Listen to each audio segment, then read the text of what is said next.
We ask that you continue to stand and join us for a moment of silence as we honor the Laker football players who have passed during the last year.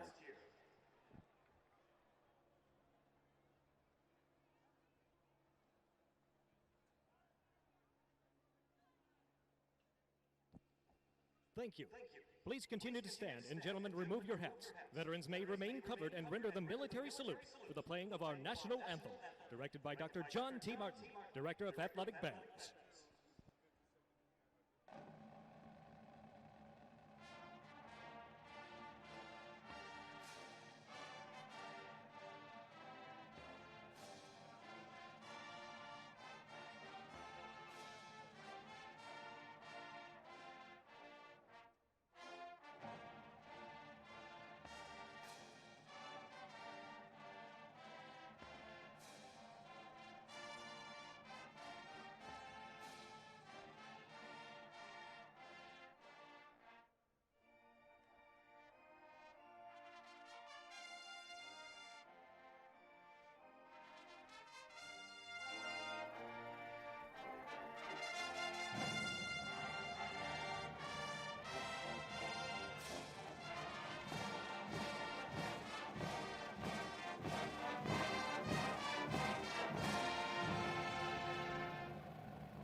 Since its inception, the Laker Marching Band has been...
beautiful Saturday evening for football in the 2023 season opener for number 4 Grand Valley State as they get set to host the 20th ranked Thunderwolves of Colorado State-Pueblo, now on the Grand Valley Sports Network. Hello everyone, and welcome to Lubbers Stadium in Allendale. Alongside Bob Mitchell, I am Brian Fongers. And Bob, it's an exciting time in the 52nd installment of Grand Valley State Laker football as they get set to host a top 25 opponent in the Thunderwolves of Colorado State-Pueblo out of the RMAC, the Rocky Mountain Athletic Conference. And under first-year head coach, not the way you wanted to start things off last week on the road against Colorado Mines, but if we took away one thing from that game is that this experienced team for the Lakers has no quitting. Absolutely. You know, down 28-7 going into the fourth quarter and coming out, being able to tie the game. The leadership that they showed, both offensively and defensively, to get that game tied and potentially push that game to overtime was really, really impressive. They're going to need that leadership tonight coming against a really good Pueblo team. Well, Grand Valley State faced a first-year head coach at Colorado Mines, and they face another one here tonight in Phil Vigil. He takes over for a longtime head coach there, and this is an all-time series that Grand Valley State has really dominated. 4-0 all-time, looking to make it 5-0 here tonight. Yeah, absolutely. It presents quite a challenge for Grand Valley and their coaching staff. They've got a new head coach, a new offensive coordinator, a new defensive coordinator, and also a brand new quarterback transfer from Fort Hays State at the quarterback position. So Grand Valley's coaching staff had to work overtime to find some film to see what these guys are all about. They found some film, they did their work. We'll see how it pays out tonight. A couple of Lakers that really stood out last week in the season opener was one Cade Peterson. He was the driving force in that come from behind effort, down 28-7 in the fourth quarter. He looks to continue his good start to the season. And also, too, on the defensive side of the ball, I think they really want to step things up. Guys like Abe Swanson, Christian McCarroll, they're looking for a bounce-back effort here tonight. Yeah, absolutely. No quit, and Cade Peterson really struggled in the second and third quarters, but bounced back with his number 1 target in Cody Tierney. Had a great comeback opportunity. The defense played strong those second and third quarters. And like you said, the leadership between Abe Swanson, Christian McCarroll, and a lot of guys that are going to be coming back that did not get a chance to play last week, which we'll talk about in the broadcast. A big defensive effort's needed against this good, fiery Pueblo team.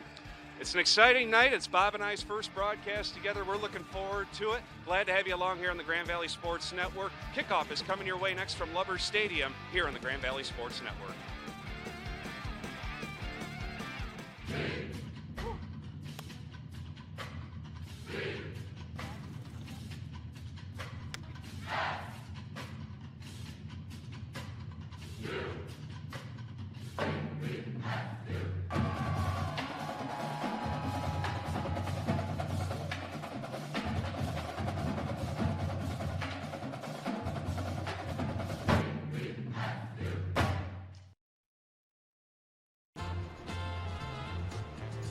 Officially, it's a fridge full of beer. Unofficially, it's free AC.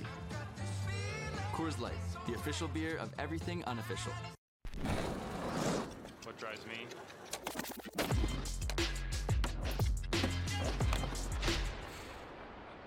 me think. What drives me is getting to the next level before you. Being bigger, stronger, faster. Knowing my teammates depend on me to play big. What drives me? It's flying higher than I ever thought I could. Touchdown, Lakers! Get to Lubbers Stadium to see the GVSU Lakers defend their conference title. This season's home schedule features 4 playoff teams and the Anchor Bone Classic. Go to gvsutickets.com. Welcome back live to Lubbers Stadium on a beautiful Saturday evening. Brian Fongers, Bob Mitchell with you here as they're doing the opening coin toss here with the captains. We're getting set, Bob, for the 5th all-time meeting between Grand Valley State and Colorado State-Pueblo. The Lakers hosting the Thunderwolves, number 4 against number 20. And like we discussed in the first segment to open things up, Bob, Grand Valley State has really had a great history against Colorado State-Pueblo, a perfect 4-0 all time. Yeah, you look at the highlights right here. A couple of them are playoff games right there. You see Mr. Potts. Oh, no, that was the other time. Wirtz going up big. And but, yeah, we called a couple of playoff games over there at Pueblo. A great program, a great tradition under Coach Riston, who had just really brought this program back in 2007 when the program was depleted, and he brought it back and just for 15 years there. And now it's a new new regime under Philip Vigil coming back to replace John Riston. Philip Vigil came from western New Mexico, as this is, and Grand Valley has been fortunate enough to play these guys 4 times and win 4 games, but they've been tough games. Last year, Grand Valley had a great game there in a sideways, rainy type of game, and in the front, you and I talked about it in pregame.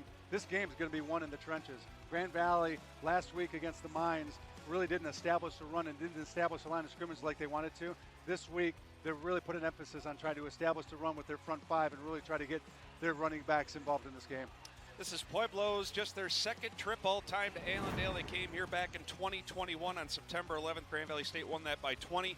Lakers are going to kick the football off to start this one off, Bob, in the all-black attire tonight. It is dark mode. The student section is overflowing across where we're perched into the visitor section. There's only a little smattering of Pueblo fans that made the trek from Pueblo, Colorado, so this is a great atmosphere. Unbelievable atmosphere. The greatest words you ever hear when I'm down on the field in pregame is the OPA announcer saying, hey, students, the student section's full. You're going to have to make your way to the berm. So we're going to have a great crowd, a great atmosphere. It's 69 degrees. I mean, there's not much wind to speak of. Perfect football conditions. It's going to be a wonderful night here at Lubber Stadium. Pueblo's in the all-whites, so here we go, folks. The 2023 home opener for head coach Scott Wooster and the 52nd installment of Grand Valley State Laker football. Glad to have you along on the ride here. Kicking the football off for Grand Valley State will be Colin Kraylap at the 35-yard line. Here we go. The home schedule for 2023 is underway. An end-over-end kick fielded at about the 10-yard line. Jitterbugging around and getting tripped up on the return just across the 20-yard line. On the return for Colorado State-Pueblo was number 23, Howard Russell, and he was clipped. Otherwise, there might have been some room down that sideline.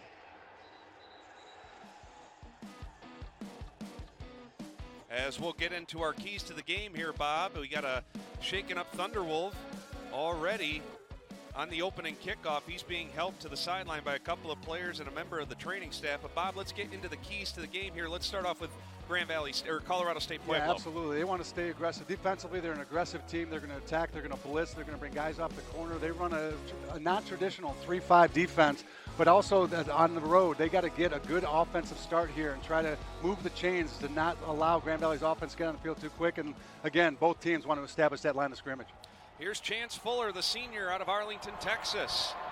He motions his running back out. They want to throw the bubble screen to him, and it goes right through the hands of Keon Martinez, the junior out of Denver. Incomplete, trying to get him in open space on the edge. It'll set up 2nd and 10. As we get the starters here for Colorado State-Pueblo, Bob. Yeah, he went 27 for 45 for 3 touchdowns and 276 yards. Grand Valley's got their hands full with this kid, can really put it out there, and he's got a great group of wide receivers. On 2nd down, and we've got line to move early. We'll see. They're pointing at each other. They always do. Yeah. Yeah, Grand Valley's defensive front just shifted and it forced the Pueblo offensive line to jump off sides real quick here, and real quickly here behind the chains is Pueblo's offense. Yeah, just a stand-up movement right there, and that's something that Grand Valley hasn't done a lot of, and something they might have seen on film that Pueblo is a little bit susceptible to, is some movement on the defensive line front, but to stand up that tall and have that kind of movement is unusual. The bumps, keeps the legs churning, and he leans ahead for about 7 to the 25, set up a 3rd down, and we'll call it 8 as they are trying to drive away from the teeth of this student section. How about the Lake? Suggs is actually out today. We'll see a lot of Seth Hoonhorst in for him. But this is the exact position that Grand Valley wants to put Pueblo in 3rd and long situations, because that defensive backfield and that back 7 is very talented. He throws is Fuller, and it's short hopped. One of the intended receivers down the field, incomplete. Outstanding pressure by, you just mentioned him, Christian McCarroll. On cue, Christian McCarroll, like we talked about last week, had just an absolutely unbelievable game. 2 sacks, 3 tackles for their loss. The 6'4", 260-pound senior out of West Bloomfield put the pressure on and hit the quarterback as he was trying to throw the ball, forcing that short, and a big 3-and-out for Grand Valley's defense. Here's Andre Haddad on to punt, the sophomore. One Laker back to return. That's Daryl Johnson. He's dangerous if you get him room and open space. Here's the angled kick. Great kick, tail-dragging kick, fielded by Johnson around the 25. Gets strung out, trying to turn it upfield, and he's converged on by a couple of Thunderwolves and brought down at the 30-yard line. So the Lakers, with their first offensive possession of the home slate, will get it right at their 30-yard line. Yeah, Grand Valley's offense last week had a great drive. We look at third down conversions. They got to be really solid. Last week really didn't do a great job on third down. The big thing we talked about it in the pregame, is establishing the run. Grand Valley's offensive line, they're a veteran group, and they really want to try to get Tariq Reed into this game and really get him running the football. And then defensively, you just saw they got after it. They put pressure on the quarterback, knocked him down. But we'll see if they can establish the run here early for Grand Valley. Here's Cade Peterson, the senior.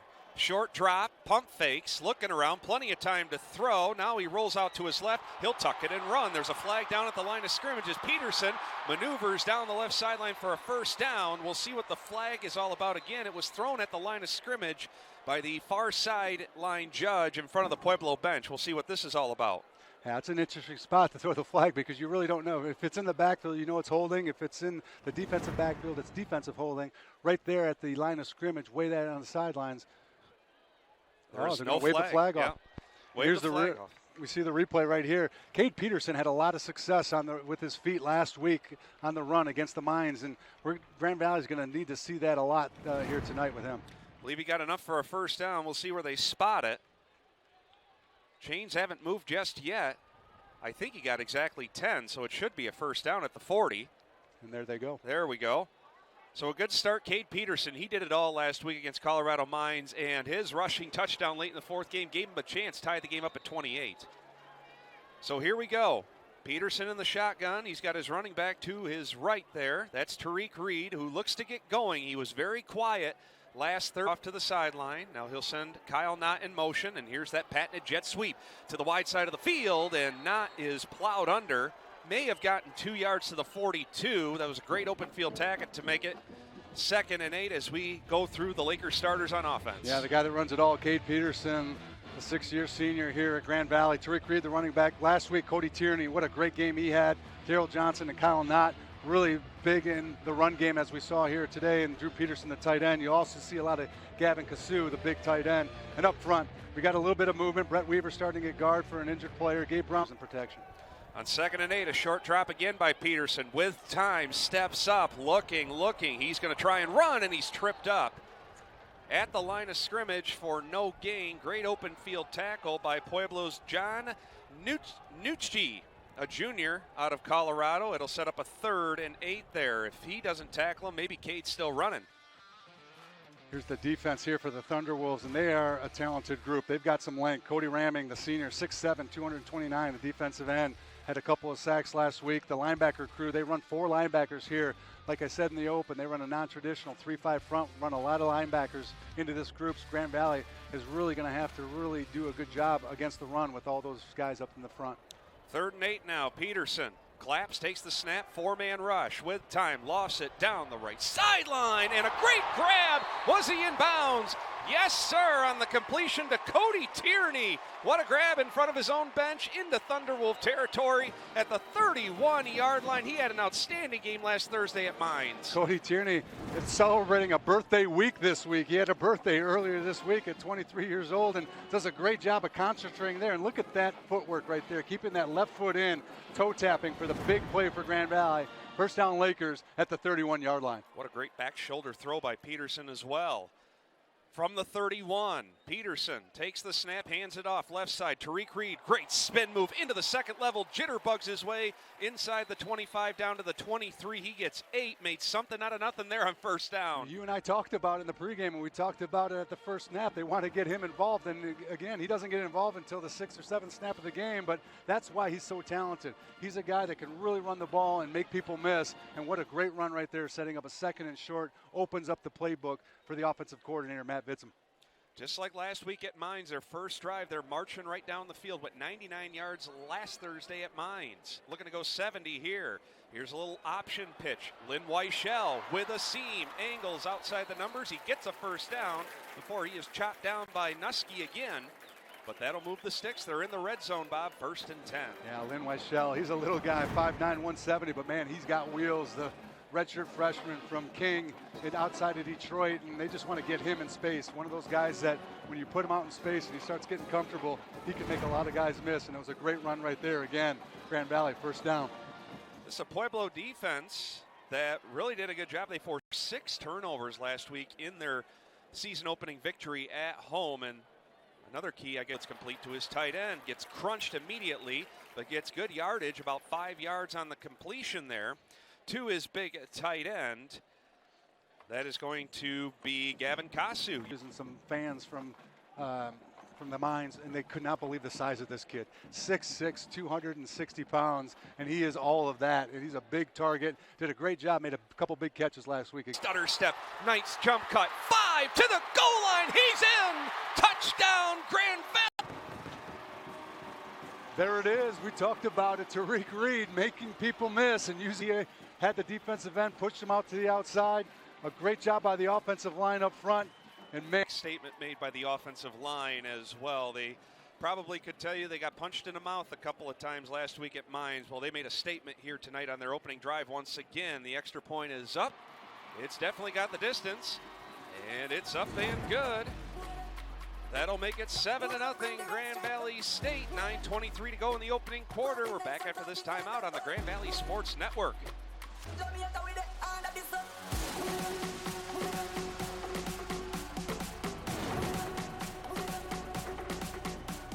University of Michigan Health West is here to help you stay in the game. No matter what kind of athlete you are, the region's premier sports medicine program is here to help you stay on the move. With decades of experience in sports medicine care at 5 of our health centers, our team of highly skilled physicians, physical therapists, and athletic trainers provide treatments for injuries, joint pain, or whatever is holding you back.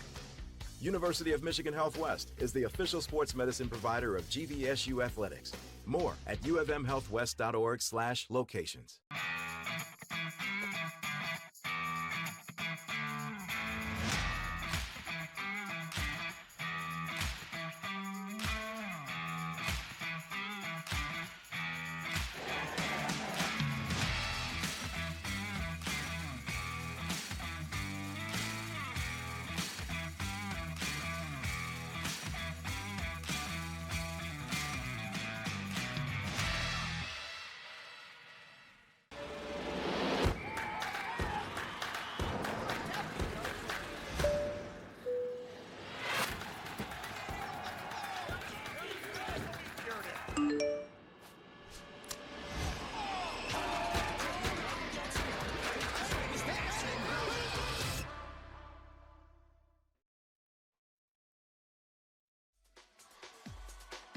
As we welcome you back live to Lubbers Stadium, Brian Fongers, Bob Mitchell. If you're just joining us, I tell you what, Bob, that Laker offense, just like last Thursday at Colorado Mines, going up against the 20th best team in the country, they punched him in the mouth, capped off by a Tariq Reed rushing touchdown to make it 7-0 early. Yeah, 100%. One of the things that we talked about is just dominating that line of scrimmage, and they did that on that first drive. Great runs by Tariq Reed. Great job by the offensive line of protection. Cade Peterson, like you said, a great throw, a dime to Tierney on that back shoulder, and great execution. So they did it last week in the first drive. Let's see if they can continue it and sustain that momentum defensively here. If they can get more pressure on the quarterback there on Fuller. This is exactly what Grand Valley dialed up and what they wanted. It's exactly what Pueblo did not want. So we'll see what happens here in this second series for Pueblo. Pueblo had the ball once, had to punt it, 3 and out. Here's the approach and the kick by Kraylap. High end over and kick, angled right side, fielded inside the 5 and fair caught. So that will allow the Thunderwolves to get the ball at their own 25-yard line on the fair catch there. That was Howard Russell. As we take it through the drive summary here for Grand Valley State. Again, just like last week, very efficient. Cade Peterson on the run there. He was great running the ball here on that drive, and it was capped off, like I said, Bob, by Tariq Reed. Yeah, absolutely. Here's that, I think that back shoulder throw right there to Tierney. A great job right there. And one read, second read, come off a second read, a big throw to his tight end right there, gave him a good field position to Kasu, and then let Tariq Reed do the rest with that feet. Look at that footwork and that jitterbug. And there he goes into the end zone. So here are the Thunderwolves. dropping back on a hitch route, and Fuller overshot his intended target, Andrew Cook, incomplete. There was some cushion out there, but if Cook caught it, he was immediately going to be dropped for maybe 3 or 4 yards, 2nd and 10 coming up. That thing had a vapor trail behind it. No doubt. And Fuller does not look comfortable back there in the backfield. A couple of hits early and some pressure. Really does not look comfortable with his feet. That's an easy hitch and an easy pitch and catch throw for a guy like Fuller, who's a senior, transferred from Fort Hays State and just didn't make that throw.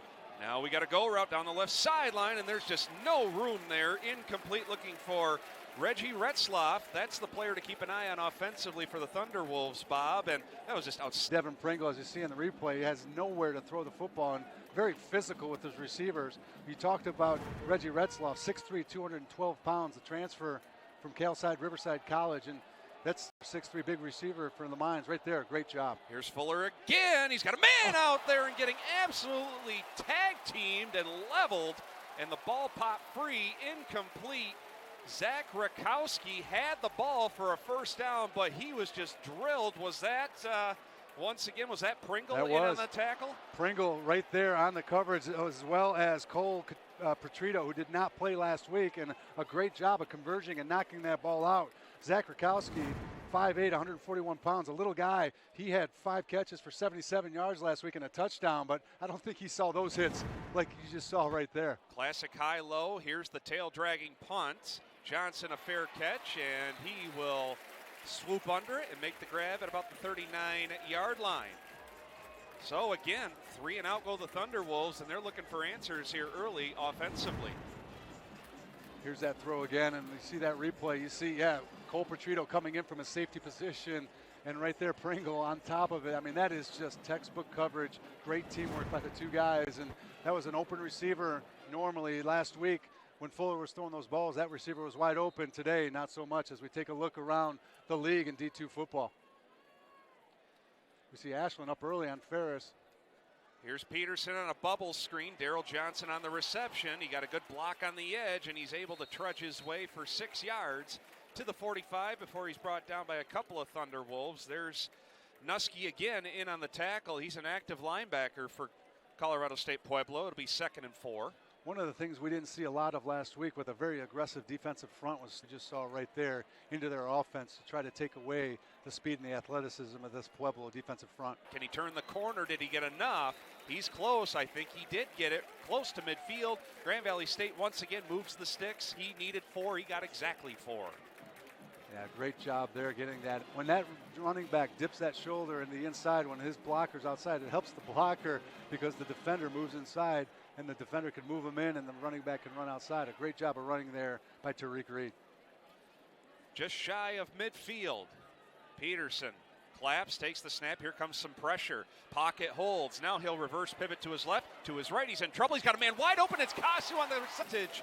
Cade Peterson right there, buying extra time, and he found his tight end wide open. He did a great job there using his feet. Almost did the reverse pivot out, but didn't do that. The funny thing was that the defensive backfield kept going back. Kasu just stayed right in his route. You'll see him right here. Great view of this. Great job by our camera guys. And just big catch right there. And he's a big guy to take down. Got to go low on that guy. Lakers on the march again, already up by a touchdown. It'll be a handoff. Patient running by Tariq Reed. He'll pick his way inside the 35, close to the 34. And again, keeping the sticks moving. Stay ahead of the sticks. That's part of the game plan as well. 2nd and 6 coming up. That's exactly what Grand Valley wants to do, is hand that ball as much as they can off to Tariq Reed. Let those 5 guys up front. Kyler Blake Jones, the center. Garrett Carroll, left guard. Jordan Davis, the left tackle. Brett Weaver in at right guard for the injured Josh Martin, and Gabe Brown at right tackle. There's going to be some movement up front, and we're seeing it, and they're doing a great job right now establishing that line of scrimmage. On 2nd and 6, Peterson, short drop, sets, throws immediately, open is Tierney. Tierney is ushered out of bounds, close to the sticks. We'll see where they spot it, right at the 30, so he needs a couple of more. It'll be 3rd and short from the Pueblo 30-yard line. Yeah, on that offensive line, like I talked about, they're so interchangeable, and they got such great depth, and I mentioned Brett Weaver coming in for Josh Martin, who played right guard. He's actually playing right tackle, Brett Weaver is. Gabe Brown, the right tackle, normally moved to left guard. I mean, the versatility of this offensive line. You got Gabe Brown at 6'3", 315 pounds, normally playing right tackle, able to move into that right guard position and still sustain the success.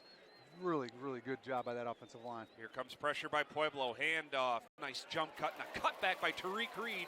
And he is tripped up at the 25. He gets the first down. Oh, if he evaded that last tackler, he was gone again. Tariq Reed, he's a kid. He entered the portal earlier last year and decided that he wanted to come back and join Grand Valley. And man, Grand Valley and their fans are excited that he came back. Look at that footwork, just tripped up.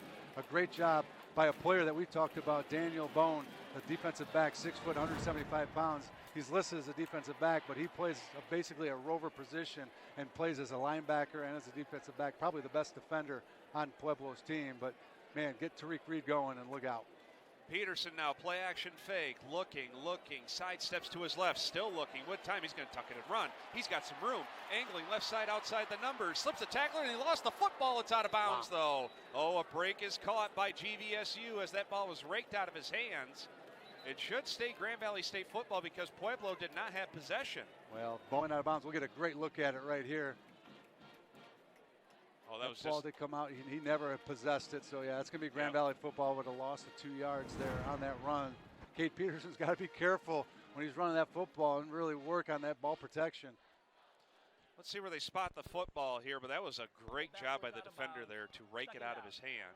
It will be second down. One of the things that we'll talk about, one of the new rules in college football in Division II level, they do have replay now. You get 2 replay challenges, and Coach Wooster did a great job of utilizing those last week and to his advantage. And if that had turned the other way, I think Coach Wooster would have thrown that challenge flag. But he gets 2 for the whole game, same as the NFL rules. If he loses, they lose a timeout. Room almost took a late hit there, but that's only a yard gain back to the original line of scrimmage. It'll set up 3rd and long. We'll see if this is 4-down territory for the Lakers. That's one of the things, running that option to that short side of the field. And Kate Peterson doesn't run the option very often, but when you run it to that short side of the field and it gets extended that far out, he's got to understand that the pitch is no longer an option. He's got to tuck it and run. Otherwise, you're laying your running back out for a big hit, which almost happened right there. But here we are, 3rd and long situation. Kate Peterson, I think you're right. I think this might be a 4-down situation for the Lakers. Boy, Pueblo looks like they're about to send the house here. Here they come on a delayed blitz. Peterson with time, and we have a flag. A false start. That's not going to help the Lakers' cause, and that'll push it back to the 30 and make it 3rd and 15. Not sure who flinched there. 3rd down. It's very subtle. I didn't see the movement inside. It might have been on the outside, and our mic is not working on our referee here. But, another tough position here for Grand Valley, forcing him down into a 3rd down and 15 situation. And they're going to have to get some extensive yards here to really challenge that and go for 4th down here. So the Lakers will run a spread here, 2 on each side. Pueblo looks like they're sending the house. Now they'll back off a couple of guys. They rush forward. It's going to be a handoff right side, getting strung out, slipping a tackler to the 25, trying to get help from his lineman as the backup running back on the carry. That's Khalil Eichelberger. And there's some late roughhousing going on. Eichelberger gets about 6 down to the 24. It'll set up a 4th and 9 if you're Scott Wooster.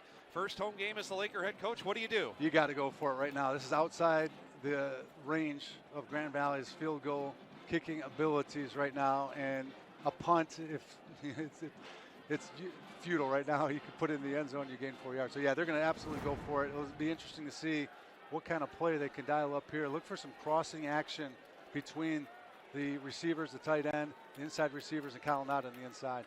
Peterson on 4th down, takes the snap, has time. Now he's in trouble. He'll step up. Now he'll angle to his left, and he's got plenty of room and a 1st down. Sidestep the tackler, outside the numbers, 10, 5, and he's wrestled out of bounds at about the 2-yard line. Oh, shades of last Thursday, Kate Peterson with his footwork. He evades a couple of tacklers in the 2nd level and gets more than enough for a 1st down. Well, that all starts up front. Great protection on the blitz. You'll see it right here. But Kate Peterson does a nice job of stepping up. And instead of keeping his eyes downfield looking for a pass, he tucks it and runs, which, like you said, he had a lot of success last week. Does a great job of getting the outside. And Kate Peterson, as a big quarterback as he is at 6'4", 220 pounds, he's a great athlete. He's got great feet. Sets up a 1st and goal here for the Lakers. Quick moving first quarter. Lakers looking to strike again on their 2nd offensive possession. Tariq Reed is next to him.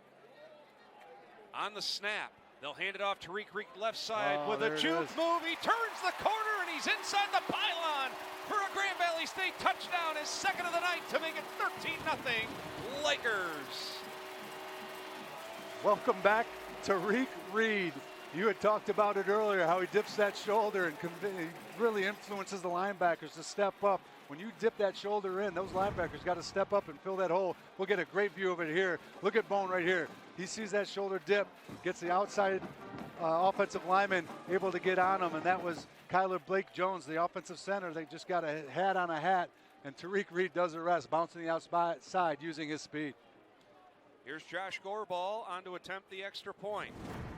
Snap is a good one, hold is down, kick is up, plenty of distance. Good once again.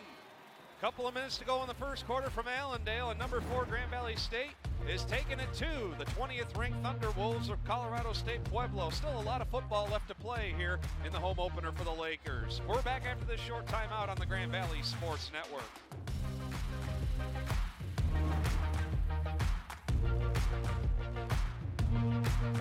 Hi, this is Chris Zuffenfeld with Ziegler Chrysler Dodge Jeep Ram of Granville. Whether you're shopping for a new or pre-owned car, truck, or SUV, finding the perfect option for your lifestyle is a piece of cake at Ziegler Automotive Group of West Michigan. We carry vehicles from Chrysler, Dodge, Jeep, and Ram, so you have the power of choice at our dealership. If you're looking to drive the new Jeep Grand Cherokee L or the reintroduced Jeep Wagoneer or a Ram 1500, we have the vehicle that meets your needs. From all of us at Ziegler Chrysler Dodge Jeep Ram of Granville, go Lakers! Have you ever needed to stop or change the way you do something you love because of aches, pains, or injury? The physical therapists at NovaCare are here to get you back to work, life, and your favorite activities. Most importantly, your goals are their goals. Their movement experts will listen and develop an individualized treatment plan so you can heal. Begin care faster by requesting. Breaking news. Moments that appear without notice. That can change your day, your world, your life. We are working to find out who police have in jail this morning. News 8 has the team, the resources, and the experience live on air or sent straight to the palm of your hand. If you want news as it happens, you want News 8.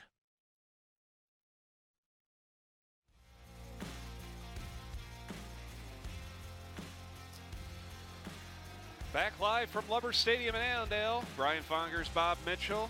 Latter stages of the first quarter. Dark mode home opener for Grand Valley State.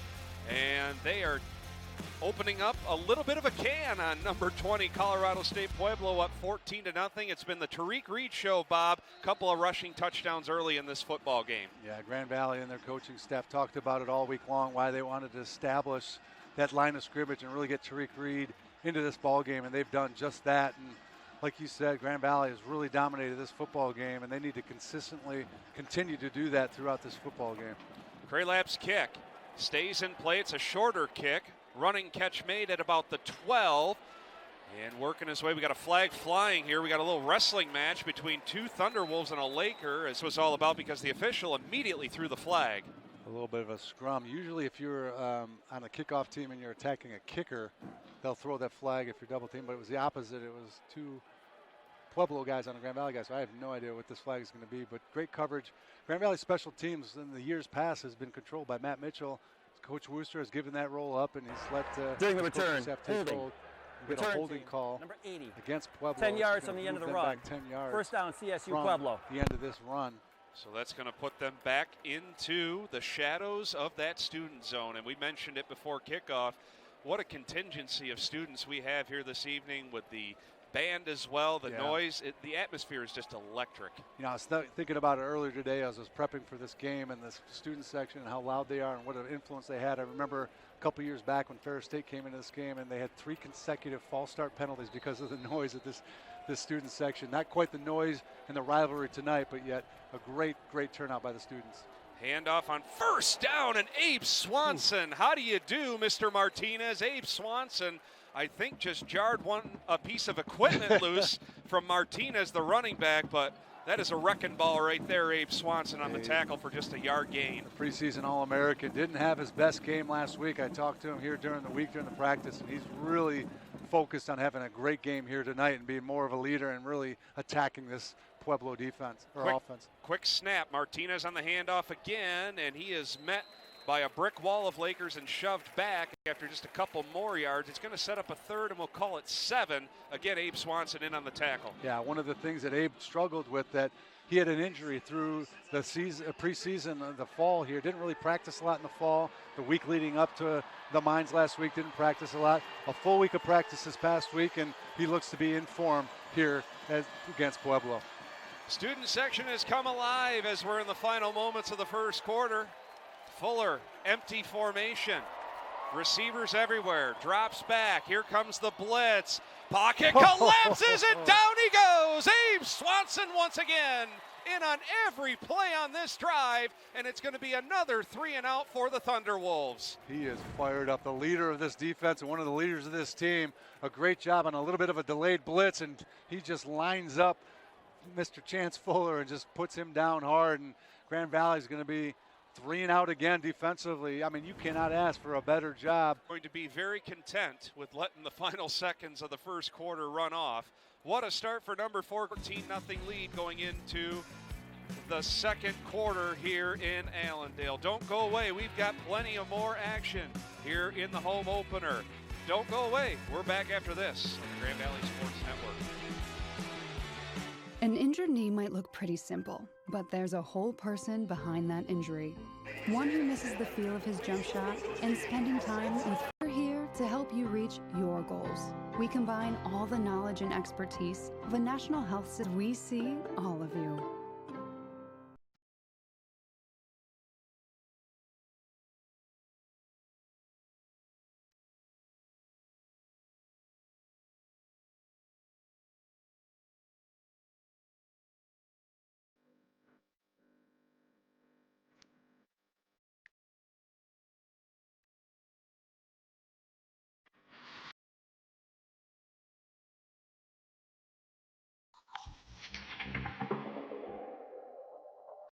DTE knows everyone has a preferred setting. Some like it cool, others warmer. Some like things slow, and others like it ASAP. Long, hot soak, or quick rinse. But whether it's a slow simmer or a fast boil, DTE makes sure that safe, reliable, cleaner natural gas is there for you, making every setting the perfect one. DTE.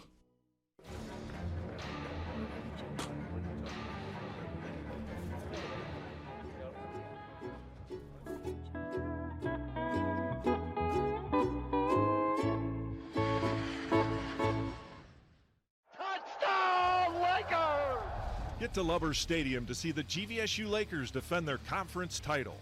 This season's home schedule features 4 playoff teams and the Anchorbone Classic. Go to gvsutickets.com.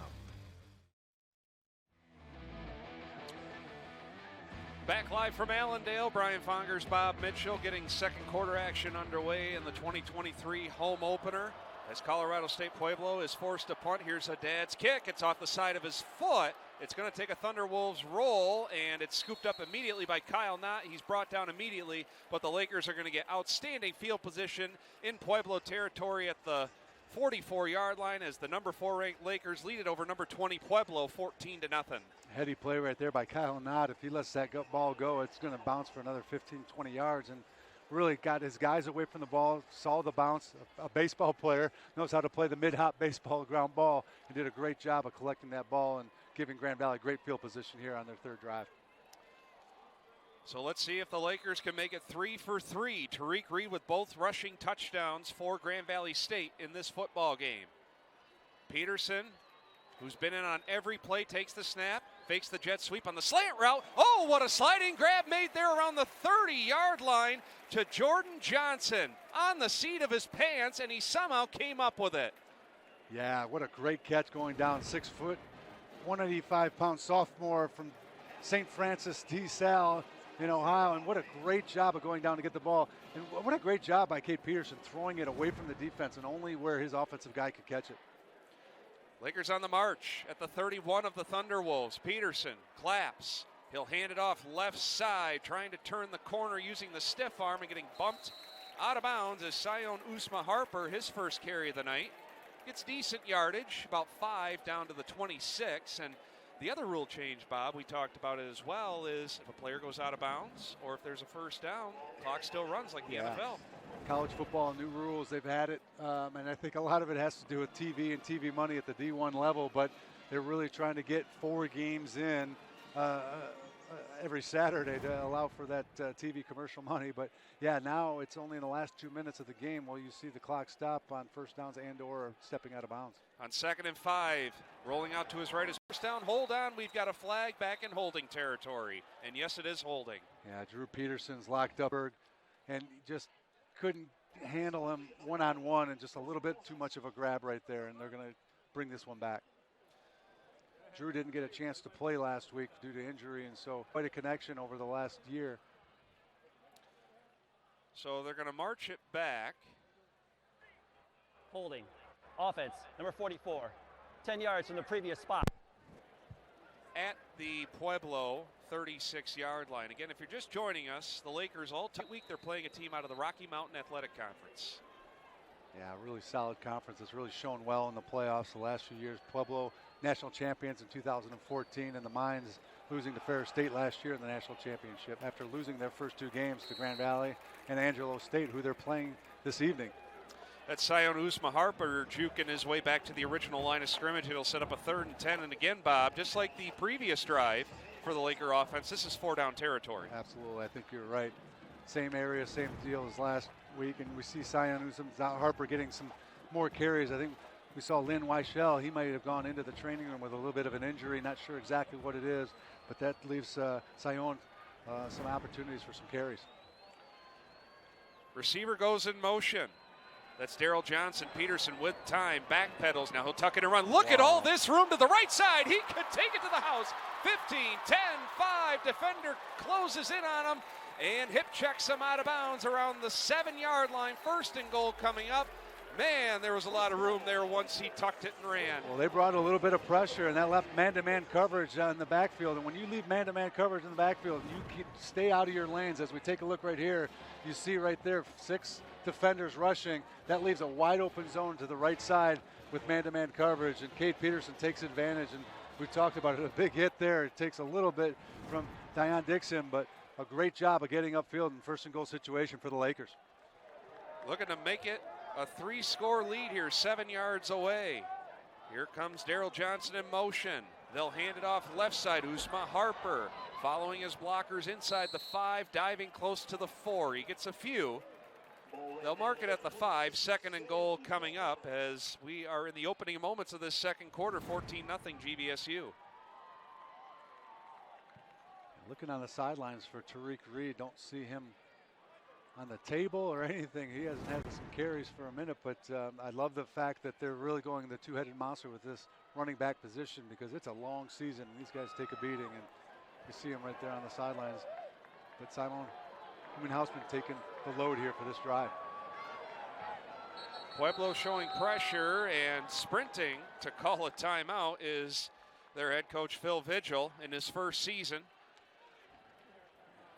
They're calling timeout. Grand Valley and 13 personnel, which is basically 1 back, 3 tight ends, and they did not have the same personnel that they needed to stop that. And I think Vigil wanted to make sure he got some heavier guys in there defensively to make sure they matched up defensively. What more can you say about this start offensively for GVSU, Bob? Up 14-0. The ground game has really gotten things going here, and that's a credit and a testament to this offensive line. It's a proud and experienced group. I talked to Coach Wooster during media day about the offensive line, and he said we're still trying to figure out depth. Well, a guy goes down, another man steps up, and they are just rolling along right now. Absolutely. You see Weaver coming in for an injured player, and Jordan Munson, and like you said, it's about depth on the offensive line. This is an extended season, and it's a lot of games, and you need depth both on the offensive and defensive line. Grand Valley's had such great depth on the defensive line. I think this year the offensive line has matched that depth, and we're seeing it here tonight with some replacement players coming in for some injured players from last week with a very physical game against the Mines. So after the timeout, still 2nd and goal. It's been the Sion Uzma-Harper show on this drive, running the football.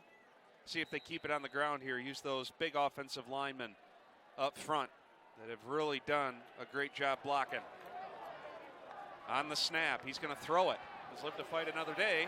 It'll set third down. We got a late flag. Could it be a late hit against the Thunderwolves? It is. It's Darius McMore, the linebacker.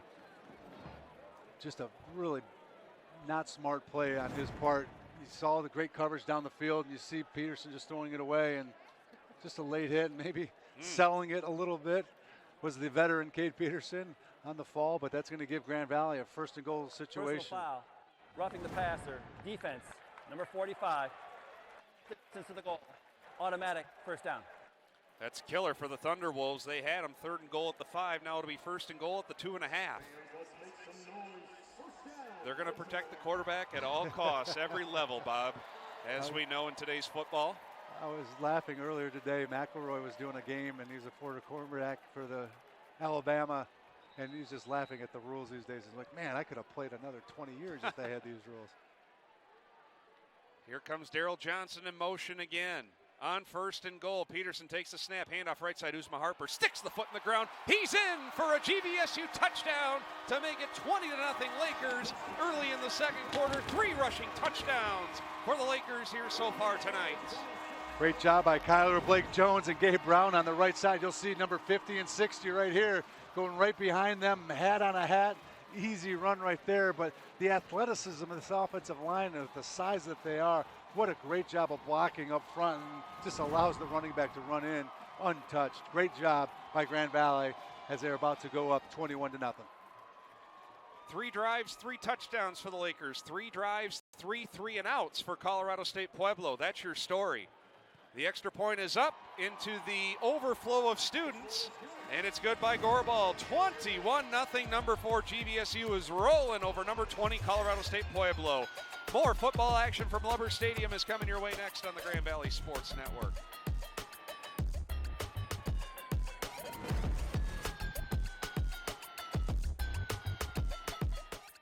Yeah, he sheds a little. And maybe the guys at Cool Toyota. They made me feel like part of the family the second I walked in the door. A million-mile walk, boy? Nah, I didn't think so. Wherever I'm going, all the things you would find in a champion. In other words, all the things you would. We need to help shape our next chapter. Are you ready to make an impact? Are you ready to join our team? Support GVSU Athletics today. Anchor up. We first opened during the Great Depression, and we've been open for over 85 years now.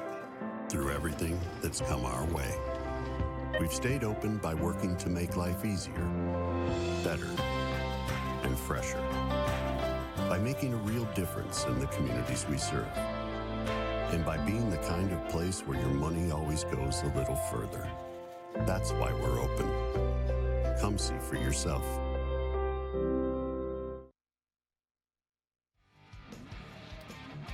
Well, going up against a team that's ranked in the top 20 and only gave up 8 points on defense at home. That is Colorado State-Pueblo, as we're back live from Lubber Stadium in Allendale. Brian Fongers, Bob Mitchell with you here. GVSU, well, they've already put up 21 points on 3 drives, and courtesy of almost 200 yards of total offense on 25 plays compared to just 5 yards on 9 plays for the Thunderwolves. That's your difference, a big difference in this 21-0 lead for GVSU. Yeah, and like we talked about all game, it starts up front, that offensive line just dominating for Grand Valley, and defensively, the pressure that Grand Valley's defense has been able to pull to do anything. We'll see if Pueblo can come out right here, change some things up.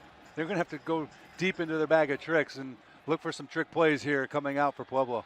Kraylap's kick, high overend kick, fielded around the 10-yard line.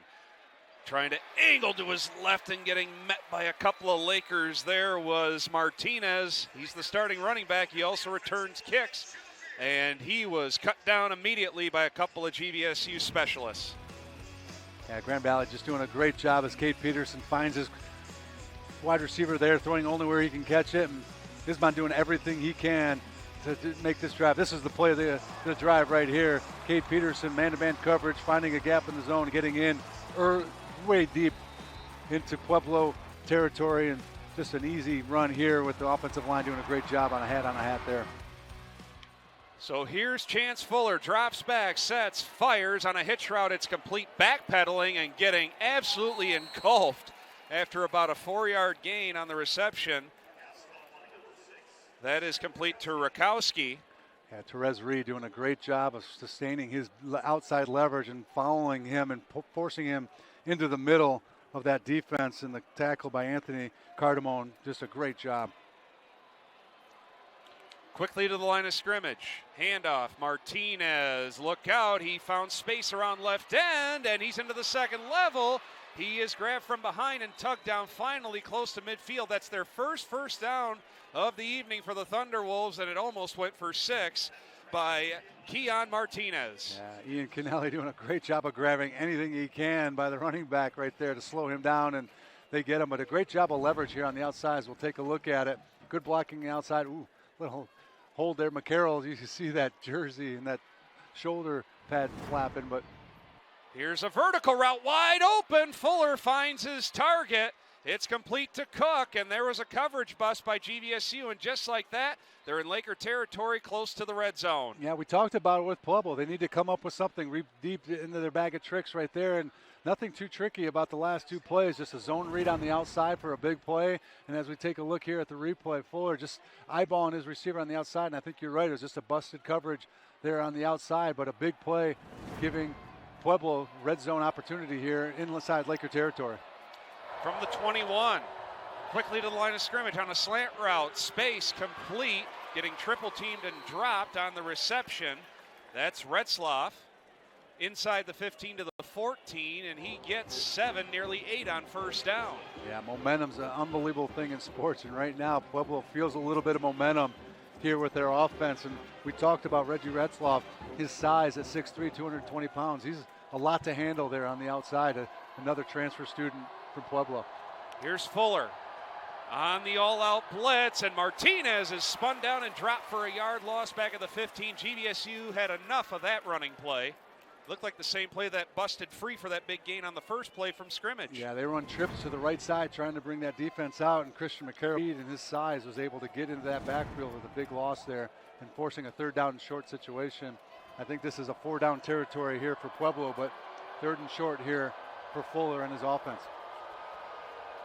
Fuller now, as GVSU sends edge pressure on a slant route. It's complete inside the 10 with a stiff arm, getting dropped at around the 6-yard line is CK Poulos on the reception. That's his first of the night. He'll set up a 1st and goal to go. Again, GVSU, from the secondary standpoint, giving these receivers a little bit of room on the edges. What a great job here by Chance Fuller, though, the quarterback. He's got an young guy coming right in at him, and he does a nice job of delivering that ball under pressure. And a big play there for the Pueblo Thunderwolves, as we see. Looks like it's going to be an offsides penalty against Pueblo.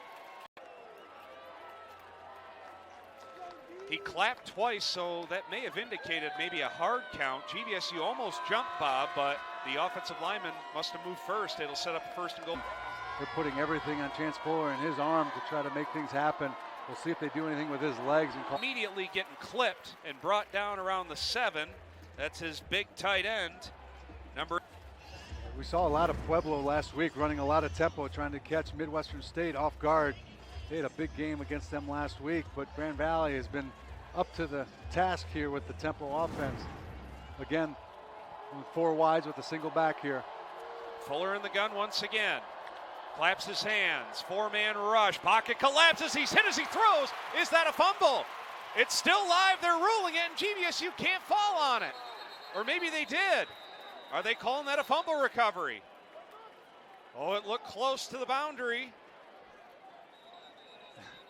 What's the call? Oh, they're calling it incomplete. Yeah, late call. They kept the play alive, and now they're calling it incomplete.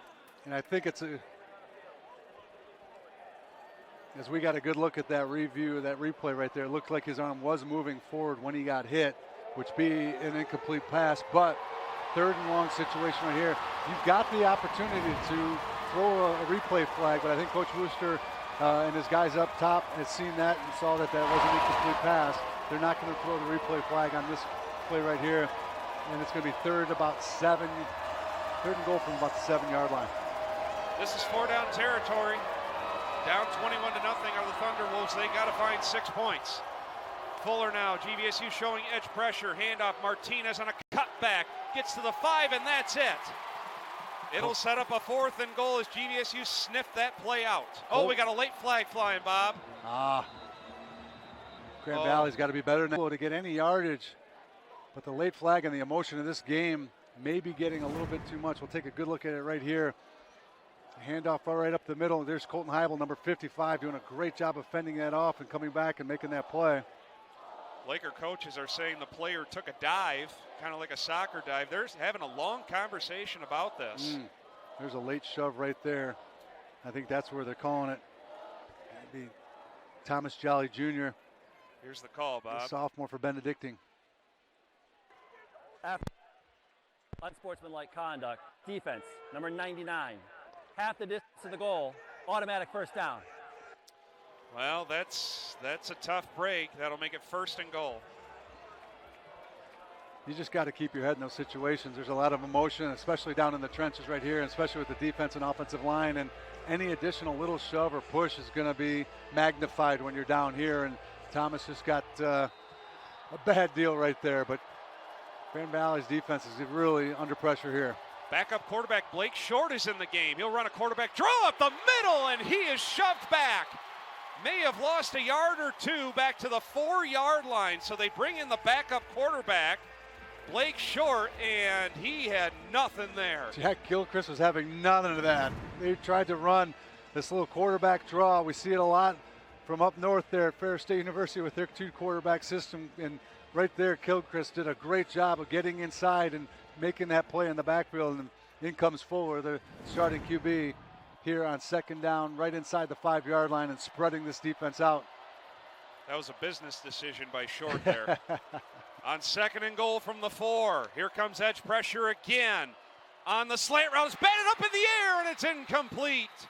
Looking, the intended receiver for Retzlaff, the big receiver on the slant route, and one of the defensive linemen for the Lakers swatted it away. Yeah, that was either Gilchrist or Heibel. I couldn't tell which one got their hand up, but as you taught as a defensive line, if you're not getting pressure, you got to keep your eye on that quarterback. When he makes that throw, you got to get that big paw up, and Grand Valley's defensive line, big stop right here on 2nd down and forcing Pueblo right here, 3rd down situation, and really got to make a play here.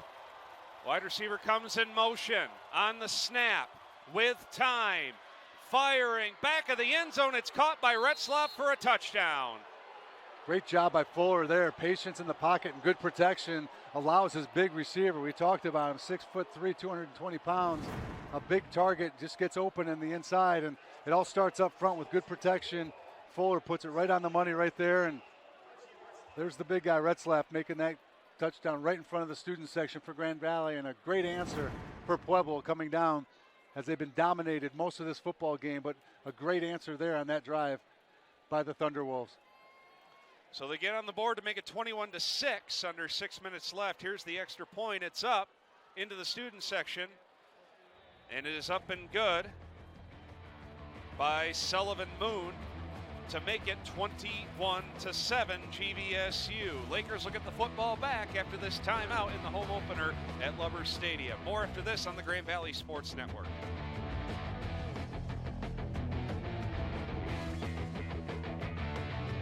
Top name brand products at low local prices only at Nowara Brothers Home Store. Our expert staff will work with you to select the perfect appliance, mattress, or TV that fits your lifestyle and your budget. Innovation and quality are built into every GE kitchen and laundry appliance. Save big on the latest GE appliances now at Nowara Brothers. Feel the difference today and get more at Nowara Brothers Home Store. Nowara Brothers Home Store, just 3 blocks east of John Ball Zoo. DTE knows everyone has a preferred setting. Some like it cool, others warmer. Some like things slow, and others like it ASAP. Long hot soak or quick rinse. But whether it's a slow simmer or a fast boil, DTE makes sure that safe, reliable, cleaner natural gas is there for you, making every setting the perfect one. DTE. Lakers! Get to Lubbers Stadium to see the GVSU Lakers defend their conference title. This season's home schedule features 4 playoff teams and the Anchorbone Classic. Go to gvsutickets.com. Officially, it's a fridge full of beer. Unofficially, it's free AC. Coors Light, the official beer of everything unofficial. Welcome back live to Lovers Stadium. Beautiful night for football. Brian Fongers, Bob Mitchell here. Latter stages of the first half, just under 6 minutes to go in the second quarter, and the Colorado State-Pueblo Thunderwolves, Bob, they countered. I'm looking at starting quarterback Chance Fuller. He was 0 for 5 to start the game. He went 6 of 8 on that touchdown scoring drive to cut into the deficit to make it 21-7 Grand Valley State. Yeah, we talked about at the start of that drive, they're going to have a couple of big plays, aided by a penalty there for Grand Valley in the red zone there. But in Grand Valley, this is a big series for them, like you mentioned in the break. Here's Daryl Johnson finding a hole up the middle, trying to cut it. Breaks, and he gets a few extra yards close to the 30 of Colorado State. Pueblo shot out of just like that. Grand Valley back in action, and Pueblo, you have a great drive. You get yourself back in the football game. The last thing you can do is give up a big special teams play, and Johnson with his speed gets behind his blockers. What a great cut right there to the outside, and just uses that great speed that he has to get to the outside, and good blocking by Grand Valley up front. Touchdown saving tackle by starting corner Eli Pittman. So here are the Lakers looking to go 4 for 4 on offense. At the 32 of Pueblo. Slot man going in motion. Quarterback draw, Peterson with a big hole up the middle. How about that spin move? Hits the Y button and he twirls his way inside the 20, close to the 19 for an immediate first down. I'm 54. What's the Y button? That's on the controller. That's the spin button on your Xbox controller there. Gotcha. What a great call by Matt Vitson, the offensive coordinator right there. Spreading everything out, fakes the Jets sweep right there, bringing the linebackers out and running the quarterback right up the middle. A nice little wrinkle by Coach Mitson. We'll get you to learn the Xbox controller here as the season goes along. I'm out. Tariq Reed is back into the game here, Bob, at running back. Peterson takes the snap, short drop, and he'll throw it to Tariq Reed. He's open, left side on the completion. Outside the numbers to the 10, and he is tugged out of bounds, close to another first down. See where they spot it. It's close. And I think they're going to indicate a first and goal situation at the 9 of Pueblo. Yeah, another great play call there by Matt Vitson and his offensive coordinator right there, just bringing everything outside and leaking the running back out to the outside. I think Cade Peterson slapped himself in the helmet because he wished he would have got it there a little bit quicker, which would allow Tariq Reed a little bit more opportunity to get upfield. But Grand Valley, first and goal. Tariq Reed with 2 rushing touchdowns already. He'll get the call right side. He's strung out and in trouble, and he is tripped up and dropped for a 2-yard loss. That time Pueblo read that. It'll set up a second and goal back at the 11 as we got a scoreboard update. And look at that top left score there, Bob. Yeah, Ashland really a great football program, number 19 in the country, and that's a tough place to play. I've been down there a number of times. It's just late in the second quarter, up 14-10. Pittsburgh State, big win. As we look at the Mines, they're down by to Ange, Missouri, getting beat by Emporia State. Just a big mix-up here in Division II football right now by the Powers. 3.5 to go here in the first half. Peterson with the snap, drops back into the flat, looking for his brother, and it goes right through his hands at around the 5-yard line. That's Drew Peterson. It'll set up a third and goal at the 11-yard line. This might be field goal territory as warming up in front of us. I see Josh Gorball warming the leg up just in case. I want to know what the conversation is after the game on that play right there. You got Drew Peterson out in the flat, pretty open. If he catches the ball, may be able to get closer to the end zone. It was a ball that was thrown a little bit high, but a catchable ball. I want to know what mom and dad, who's going to be yelled at on that play right there. But well, it's a big third down here. May set up a fourth and goal situation if they get some good yardage. Cade Peterson collapse, takes the snap. It's a 4-man rush. He's got time. Now the pocket collapses. Sidestepping to his left, and he's dropped for a sack around the 20. And that's going to force Scott Wooster's hand to try and kick this. Great job by pressure by Pueblo. They brought 7, left 4 in coverage and man-to-man, and they just could not block that up. Cade Peterson tried to step up in the pocket, but a great press up there by big number 92, Dominic Feeney. Could be cramps for the injured defensive lineman for the Thunderwolves. But again, just great pressure there, and Cade Peterson really didn't have anywhere to go. He needed to get outside the pocket or make a quick throw, but give Pueblo. Both these teams coming into tonight, in the preseason that is, were picked to finish second in their respective conference in the national championship game, falling to the now two-time national champs in Ferris State. A pretty hefty field goal attempt here from Josh Gorball. It's straight away, ball in the middle of the field, and it looks like it's going to be roughly a 37, maybe 36-yard attempt. No wind to speak of. The south was at the southeast portion of the stadium, just flying, just dead. So trying to make it a 3-score game once again. Snap is a good one. Hold is down. Kick is up, and it's blocked. Look out. It could go back the other way. It's picked up by the cornerback, Eli Pittman, and he is gone. Touchdown, Thunderwolves. What a swing of momentum. We got a flag flying well behind the play. Hold up. Will this touchdown stand? Wow. As of right now, it's a blocked field goal for 6. A Laker lineman was down around midfield, and the flag flew from the backside official. That was Garrett Carroll, and he just fell down to the ground. I saw his arms flailing. Don't know what the call is going to be, but a lot of too much pressure here from the left side of the line, and it was the gunner from the outside that came in to block that. It's big number 98 for Pueblo that blocked that. That is Josiah Sampleton. No foul on the play. Oh, they're going to wave off the flag, and it's a touchdown. I think it might have been Keith McKinney who came, the defensive back, that came from the outside that actually got his hands on that ball. And like you said, it was Eli Pittman that took it the distance. And just like that, Grand Valley looking to go up 24-7 and really have a stranglehold on this football game. Just a special teams play away, and now it's a 1-score game.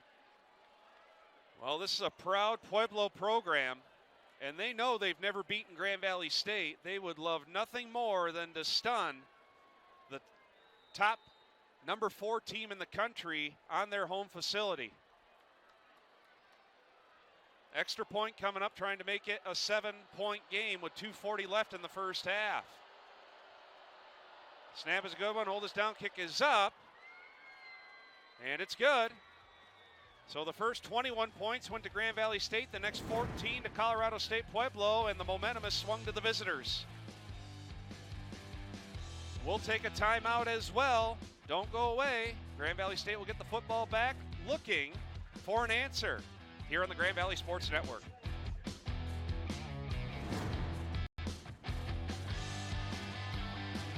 An injured knee might look pretty simple, but there's a whole person behind that injury. One who misses the feel of his jump shot and spending time with friends here to help you reach your goals. We combine all the knowledge and expertise of a national health system with personalized healthcare that treats the individual behind the injury. Because we see all of you. Grit, determination, dedication. All the things you would find in a champion. In other words, all the things you would find in a Laker. The 616 is the home of the Lakers.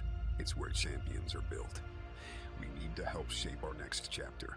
Are you ready to make an impact? Are you ready to join our team? Support GVSU Athletics today. Anchor up.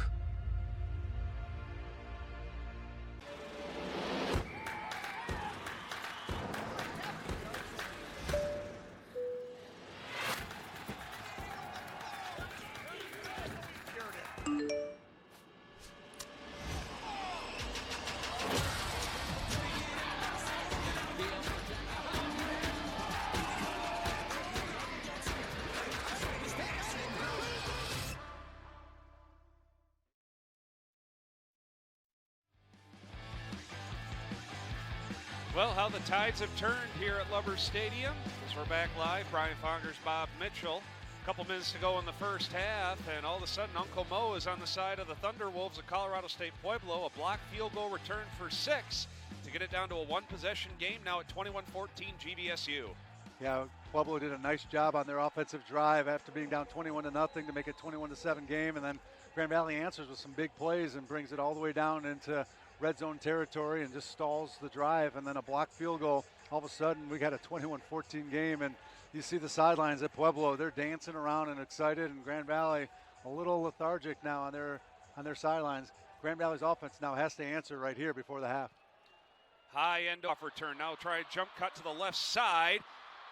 Still keeping his footing. He's going to reverse his field to the right side. He could go down the right sideline. Gets a block to midfield. 45-40, and he is tripped up at the 40-yard line. Second straight time he almost had a kick return for a touchdown. Unbelievable. Great job of changing the field and using his speed.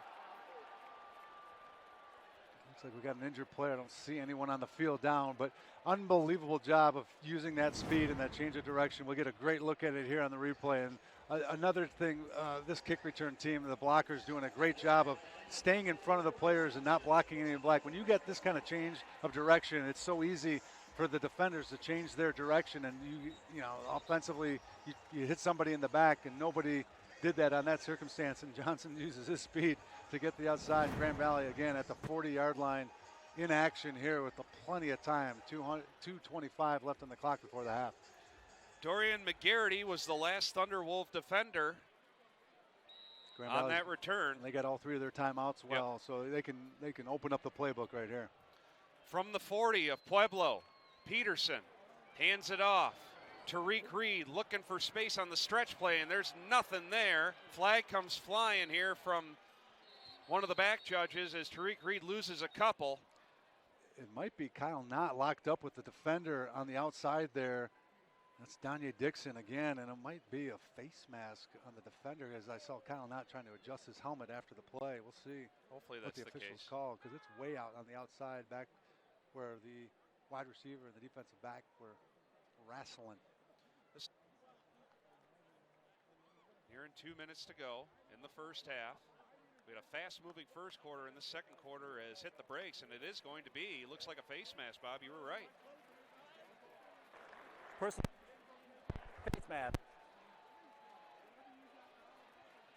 Mike cutting in Automatic and out there. First down. Well, that's a huge call because that pushes the ball down to the 27 of Pueblo. Just a bad break right there, and I didn't see the actual play. I just saw Kyle Knott adjusting his helmet after the play, and whether his hand slipped up to the face mask. Just a bad break there for Pueblo. Well, it's an opportunity as the Lakers, they get the ball to start the second half. Let's see if they can tack on a few more points before the first half ends. Tight end bobs over to the left. Peterson takes the snap, a four-man rush, has time. He'll throw a go route. He's got a man out there. It's complete. Touchdown, Grand Valley State. Hauling it in for 6, Kyle Knott. Are you kidding me? What a dime right there. I mean, Trent Dilfer's dimes back in the day on Sunday would have this one as number 1. What a throw by Cade Peterson to the outside, and a great job of concentration by Kyle Knott, running the go route on the outside and not showing anything until that ball got right into his hands. One of the tricks as a wide receiver, when you see this ball, and we'll get a good look at it right here on the replay, you don't show anything in the hands until the last second, so you don't want to show the defender to put up his hand to knock that ball away, and Kyle Knott did an unbelievable job of that. 27-yard hookup. Extra point is up and good. Big answer there from GVSU to make it 28-14 with still 2:04 to go. Like you said, Bob, that was a frozen rope, a beautiful throw. Hey, Sports Center, are you watching this? That was an incredible grab. Yeah, that was an unbelievable job by Cade Peterson. Great protection from the offensive line up front, but just a dime right there by Cade Peterson. And again, Kyle Knott doing a great job of concentration on the outside and not tipping his hat to where that ball was to the defender and catching it at the last second. Like you said, a huge answer from Grand Valley, you know, dominating this football game for most of the game. And then the last 2 possessions, the Colorado plus score game. And now Grand Valley seems to have Uncle Mo back on their side right now. A lot of offense here if you love offense. 42 combined points, and Kyle Knott is kind of the jack of all trades. He had an onside kick recovery against Mines to open up the season. He had a rushing touchdown. Now he adds a receiving touchdown to his repertoire. Not to mention the baseball aspect of what he does over there on the diamond for the Lakers baseball squad. He is quite an athlete coming over from Central Michigan after spending a great career at Jenison High School here right around the corner, and the son of our SID, Tim Knott. Just going to say there's one proud father underneath us in the radio booth that probably went through the radio booth on that touchdown grab. Here's the ensuing kickoff. High end over end kick, right side, going to be fielded by Martinez. Actually, Fair catches it. Doesn't want to return it this time, and Pueblo will get it with 2 timeouts at their own 25 as the students behind them boo loudly. An interesting play right there. I mean, if you're Pueblo right now and you need a spark, and you got it on special teams on the block field goal, you're thinking on the kick return, it's a low kickoff. against a little bit of a wind, and they just, fair catch the ball. I don't know if you're trying to give your offense the full 2 minutes with their allotment. I think they have 2 timeouts left here in this first half, and let them make plays. Still can't get over that throw by Cade Peterson. Unbelievable for a touchdown. Now Pueblo looking for a response. Fuller in the shotgun. Takes the snap. Pump fake. Wants the go route. That ball is almost picked off by Pringle. He read that little hitch and go by Retzloff, and he was stride for stride, and that almost was an interception around the 40. That was textbook coverage on the outside by Devin Pringle. He did a nice job. And the ball is thrown a little bit high and outside. Otherwise, that would have been an interception. Seems like Pringle wants that number 1 cornerback spot on this team. Now Fuller takes the snap on 2nd and 10. Little twist game up front over the middle. He's got a man open. Martinez makes the grab. He gets hit by Swanson, but it's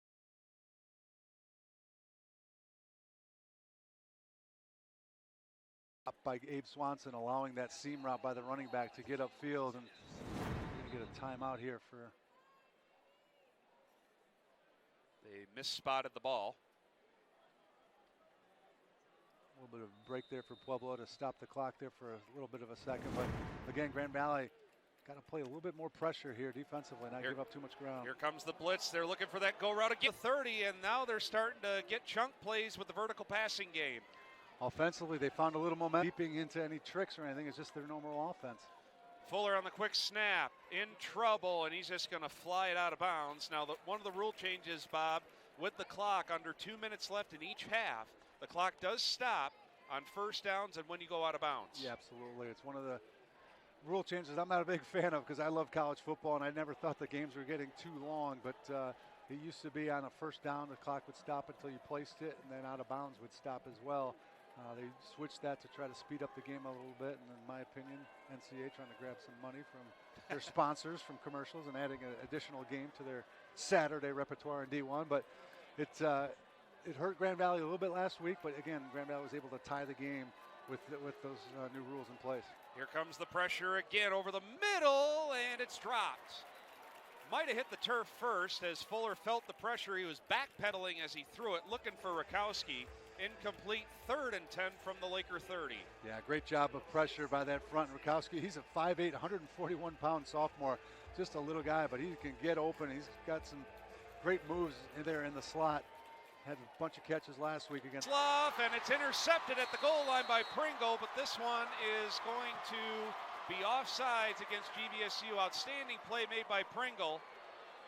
But unfortunately, the defensive end jumped for GVSU. Yeah, great job by Chance Fuller doing a hard count. Christian McCarroll on the outside trying to get a little bit of a jump, jumped off sides, and that's going to give them a free play, like you said, and a 5 yards right there. But minute 13 on the clock. I like the aggressiveness by the defense, but you just got to stay within yourself there and make sure you keep an eye on that football, not listening to the noise, not listening to the clap. Defense, number 55, 5-yard penalty from the previous spot, 3rd down. 3rd and 5 coming up for Pueblo now at the Laker 25 with 73 seconds left until halftime. Lakers showing a 3-man front. They may send more. There's the hard count. This time GVSU does a better job of holding their water. Fuller on the checkoff. Now takes the snap. Here comes pressure. They rush 6 on the wheel route to the goal line. It is caught for a touchdown. Great job there by the offensive line and the running back there picking up that blitz coverage, and they just ran man-to-man coverage on the outside, and Fuller gets the ball there to the outside and finds his wide receiver, Andrew Cook, for the touchdown. A great answer there by Pueblo. Well, GVSU will have a chance to get the football back, and they may still have a full complement of timeouts left. They do. But it's back down to a 1-score game. Well, these corners now are definitely getting tested, but these are contested grabs. It's up, and good once again. We still have a minute 6 to go. It's 28-21. Yeah, you mentioned the coverage right there. Kobe Hayward, the defensive back, the junior, had great coverage from East Lansing, and just that back shoulder throw. You got to find the ball at some point. But you really put it on an island when you bring that kind of pressure out there as a defensive back and your man-to-man coverage. He was a slot receiver that ran a little bit of a wheel route to the outside, and you got to cover for a long period of time, and at some point you got to turn and find the ball. Right there, Fuller just did a nice job of putting it just where his receiver can catch it, and a great answer from Pueblo. And we got ourselves a ball game and a shootout here at 28-21 here with a minute left. And like you said, Grand Valley's got some time. We've seen what Johnson's been able to do on the kickoff return game, and we'll see what they can do as we see the D2 football scores, and Ashland up on Ferris 21-10 at half, giving them everything that they can handle. We see some of the other scores around the country. Angelo State over the Mines, 14-3 at halftime. Pittsburgh State really taking care of business, and Northwest Missouri getting thumped by Emporia State there in the MIAA. So a lot of crazy stuff happening across D2 football landscape, and we got a crazy one here at Grand Valley and Lubber Stadium. We thought Grand Valley was dominating the game up 21-0 and really getting a stranglehold, and it all started with that big drive by Pueblo answering, and then a blocked field goal, and now another answer from Pueblo after Grand Valley scores a 28th point. Jim Lewis, the defensive coordinator for GVSU, he's going to have a little bit to think about going into the halftime locker room. He's longtime defensive coordinator, and he'll definitely make some adjustments. Here's a wobbling kick. Is it going to roll out of bounds? Going to be picked up. Oh, that's trouble. It stays in bounds at the 10, finding room along the sideline. Still staying in bounds. Look out! Reversing his path to the left. He could go. He is gone. 40, 30. There's a flag down. 20, 10, 5. Touchdown, GVSU. A kick return for 6 by Kellen Reed. We'll see what the flag is. That flag looks like it's in the area of offsides by the kicking team. And Coach Wooster already trying to decline the penalty as he sees it in special teams here. Holy moly. Kellen Reed almost made a big-time mistake picking that ball up, and he somehow kept it in bounds. I almost wanted to say, sometimes these broken plays at the beginning turn into big plays, but I didn't want to open my big mouth. But look at this play. Great job of keeping in bounds and staying with it, and then the speed. We do have a challenge flag. Now, he was close around his own 20 to possibly stepping out of bounds when the defender was attempting to tackle him. So they're going to review it. It was interesting. I had a great conversation with Coach Wooster before the game on this replay initiative. Grand Valley State University has way more cameras than many Division II programs across the country for this broadcast, but they're only allowed to use a certain number of cameras. As we saw last week against Colorado Mines, they only had 3 cameras, all of them on the home side of the field, not giving you great angles. The only cameras that they're allowed to use for this replay are the coaches' cameras, and there's only 3 of them. So you don't get to utilize the plethora of cameras that we have here for our broadcast. So it'll be interesting to see if they can see if he stepped out of bounds. I'm guessing that's where the challenge flag is coming from. Yeah, again, it was around the 20, if my eyes don't deceive me, where there was a defender there trying to pull him out of bounds, and somehow Kellen Reed, what a return. I think that's around 95 yards for a touchdown. And that kick return had everything. But the officials are having quite the conversation. They have not done a review just yet. It'll be interesting to see what Pueblo does to answer to these kick returns that Grand Valley's had in this first half. 3 of them huge kickoff returns, and we'll get a good look at it right here. It was close. That's the foot right there, that right foot. And one foul during the play. Offside on the kicking team. That's pending. Charge timeout. CSU Pueblo. The head coach is challenging the ruling on the field that the returner was not yet down. The play is under review.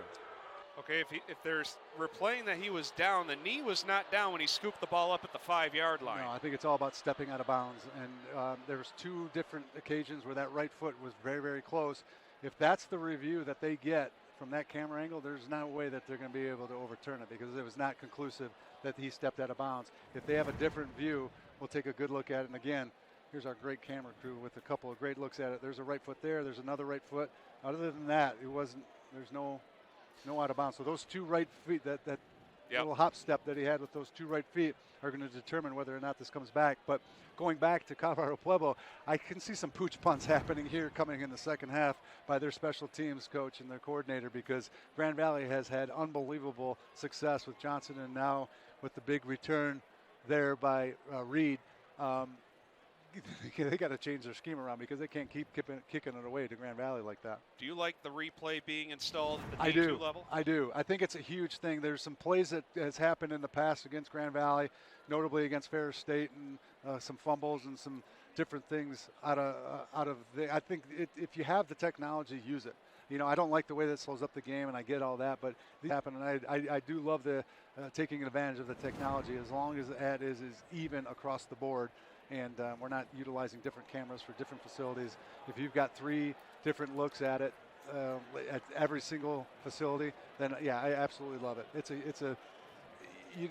You have this technology. We talk about it in baseball all the time with the pitches and this and that and the other, how it slows the game down. But if you can take advantage of the technology and overturn human error, I'm all for it.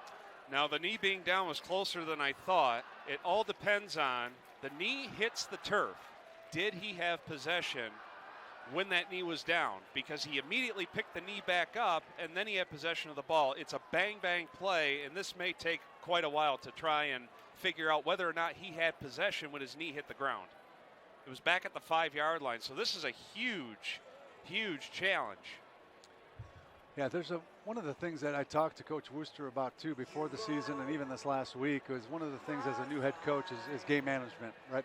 He steps in. He was the offensive line coach for 3 years here at Grand Valley, was the offensive line before that for 13 years at Wayne State University, and never had the chore of managing the football game. And with all that comes time management, utilizing your timeouts, and now a new wrinkle that no coach in Division II has ever had to deal with is the challenge flag. And I had an opportunity to be out there at Colorado Mines last week, and I thought Coach Wooster did a phenomenal job on both aspects, not only game management, utilizing his timeouts, utilizing his coaching staff, giving them advice in regards to managing the time and the clock and what transpired there in the fourth quarter and that unbelievable comeback and the onside kick and getting that ball back, but also the challenge flag was unbelievable. He used it 2 different times when Grand Valley really needed an opportunity. It worked for him one time, the second time inconclusive because of the camera situation, but we see the referees coming out under the tent. We'll get a call here in a minute, but Coach Wooster in his first exercise of game management did a phenomenal job last week. Here comes the important call. After review, the play stands as called. The offside is declined. So they possess the football. Yep. Touchdown Grand Valley State, a 95-yard kick return by Kellen here in the first half with under a minute to go. Yep. So we have had in the home opener for Grand Valley State. Nothing like seeing it all in our first broadcast together, partner. My God. It's up. It's good. We'll keep it here. 35-21 GVSU, but this half is not over because Pueblo, the last 2 offensive possessions, they've marched right down the field quickly. Yeah, Grand Valley right now wants a great coverage on their special teams and wants their defenses to settle in, hold this to a 2-score game at half, and go in and make those adjustments defensively. Offensively, they've played a great football game. Special teams, obviously, unbelievable. You talk about the 3 aspects of the game, and Grand Valley's managed 2 of the 3 very, very well. They managed the defensive one for a quarter and a half. Pueblo has found an answer here in their last 2 drives, and Grand Valley's got to find a way to stop and slow down this Thunderwolves offense. Tell you what, Matt Mitchell would be proud of the special teams effort. Outside of the block field goal for a touchdown, they've had outstanding kick returns, extra points. They're perfect 5 for 5. The special teams unit been pretty good tonight. No doubt, without a doubt. Well, now, if you're GVSU, you don't want to allow a big return the other way, because Pueblo is really feeling it offensively the past couple of drives. And one of the things Grand Valley has really struggled with, honestly, in the last few years has been kickoff coverage. They really haven't been, the greatest. And so far tonight, knock on wood, they've been phenomenal on their kickoff coverage, forcing fair catches and inside the 25-yard line on all of their kickoff returns for Pueblo. GVSU has not punted tonight. We haven't seen Trace Hergich yet. The golden foot, as many call him, too. He can really boom some kicks. Here's Kralap's kickoff from the 35. He booms it, end over end. It's going to be returnable at the 5-yard line, trying to veer to his left. Now cut back to his right and getting tripped up and knocked down at the 20-yard line on the return there. That was Howard Russell, and GVSU did a good job of eliminating the cutback. Absolutely. Great job of sustaining both sides. And when you force a kickoff returner to change directions that hard, that quickly, it allows the pursuit to come up and make that play. And Grand Valley's coverage is on spot once again. And with just over 50 seconds left. Grand Valley's defense is back in action. Well, now if you're the secondary for GVSU, you've been tested the past couple of offensive possessions. Chance Fuller has really thrown the football well. He's now 9 of 19. He started off 0 for 5 in the football game. Lakers sagging back in the secondary. Fuller drops back, a 3-man rush. It's going to be a little middle screen there to Martinez. Spins away from a tackler. He didn't get the first down. He's out to the 28. Again, Pueblo only has one timeout. We're down to 40 seconds. I like that call, though. They send everybody deep and run a little middle screen, trying to get some action going. But Grand Valley did a great job coming up and making that tackle. Fuller drops back again. Completes it for a first down and getting rocked immediately is Rakowski. Clock stops momentarily to the 38, down to 27 seconds.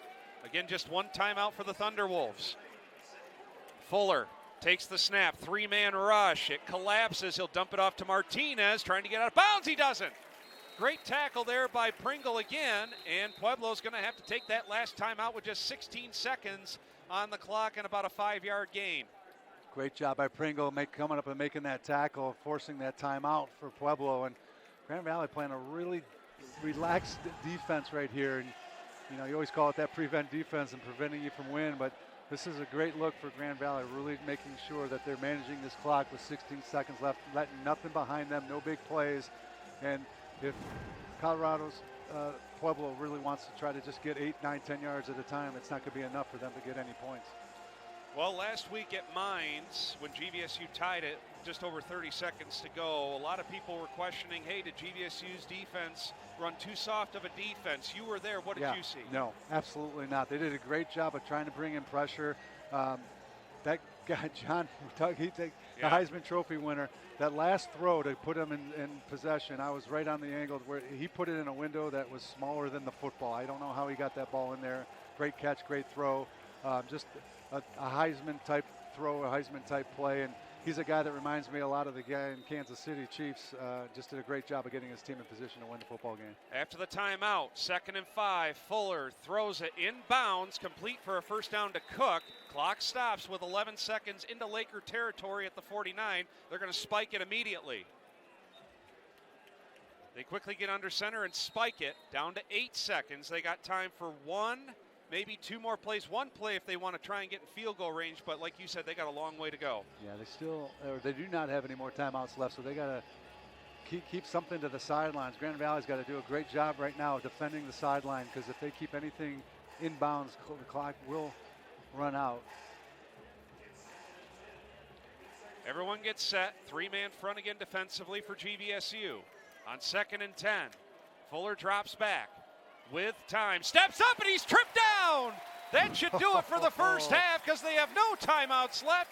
GVSU will take a 2-touchdown lead into the halftime locker room. The Laker front will take it. That was Niles King, the big kid, the sophomore out of West Bloomfield, and just a nice job of beating the double team and getting in, and a huge sack from the sophomore. Well, that's going to do it. We've reached halftime here from Lubbers Stadium, and number 4 GVSU, in a wild first half that was, will take a 35-21 lead into the locker room over number 20 Colorado State-Pueblo.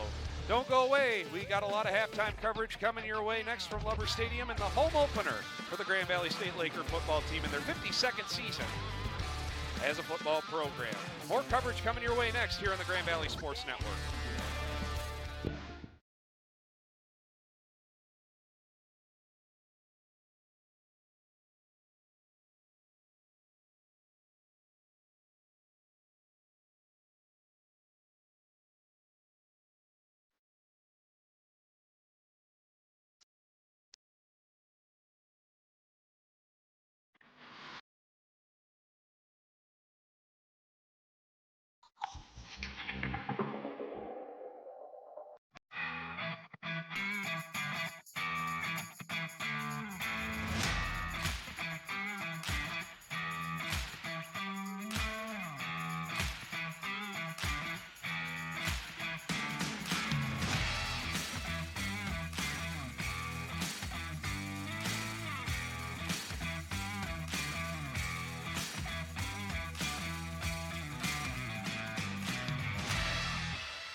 DTE knows everyone has a preferred setting.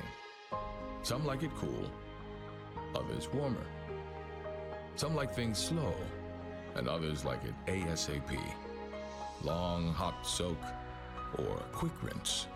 But whether it's a slow simmer or a fast boil, DTE makes sure that safe, reliable, cleaner natural gas is there for you, making every setting the perfect one. DTE. Earhart Construction is a proud sponsor of Laker football, and we are excited for the 2022 season. For over 60 years, Earhart has built the facilities that define our West Michigan landscape, including Grand Valley's Ensemble Hall, Holton Hooker Living Center, and the Kelly Family Sports Center. Since 1962, our priority has been to provide the best construction experience for our clients, and that continues to be our primary goal today. I can't wait to hear about your next commercial or residential construction project. Visit us today at earhartcc.com.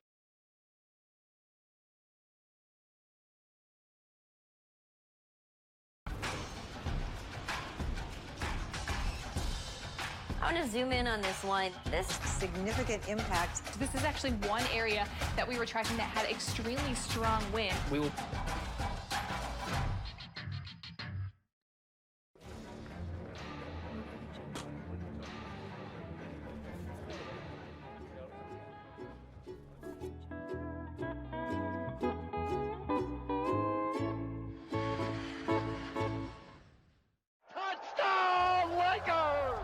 Get to Lubbers Stadium to see the GVSU Lakers defend their conference title. This season's home schedule features 4 playoff teams and the anchor. Welcome back to Lubbers Stadium on a beautiful Saturday evening in the 2023 home opener for number 4 Grand Valley State. And what a wild first half it was in the home opener, taking on the Thunderwolves of Colorado State-Pueblo. Brian Fongers with you. Again at the half, number 4 GVSU holding a 35-21 lead over number 20 Colorado State-Pueblo. As we'll go through the stats here and some highlights in just a moment. As we're rolling through some highlights early in the football game, Cade Peterson on this little back shoulder throw found Cody Tierney on the first drive of the game. That set up a Tariq Reed rushing touchdown. He helped set the stage on the ground for GVSU. That made it 7-0, and then Peterson this time, that kept the drive alive, and then Peterson again, just very elusive, evading the press. It set up Tariq Reed once again to make it 14-0, his second rushing touchdown. And GVSU was off and running. The defense really came hitting hard. Abe Swanson with a big sack. Colorado State-Pueblo had 3 3-and-outs to start the game. Didn't get their first down until early in the second quarter. Here's Peterson again using his feet on a big run play, setting up a goal-to-go situation. That would be followed up by Sion Usma-Harper with a rushing touchdown. It was 21-0 GVSU, not even through the first quarter. And we thought the route was on, but Pueblo, they started getting some chunk plays offensively. Here's their running back, Martinez. That was their first down of the game, and then all of a sudden the vertical routes. There's Andrew Cook wide open on a busted coverage, and then they were able to attack the secondary of GVSU, chipping away close to the goal line, and there's Retzloff, the big receiver, for their first score of the night to make it 21-7. Then Daryl Johnson in the return game. A couple of big returns in the first half. This one set GVSU in prime position, hoping to get a 3-score lead. However, the field goal attempt would be blocked and returned for a touchdown by Eli Pittman to make it 21-14, and then all the fans here in the dark mode at Lubbers Stadium starting holding their collective breath.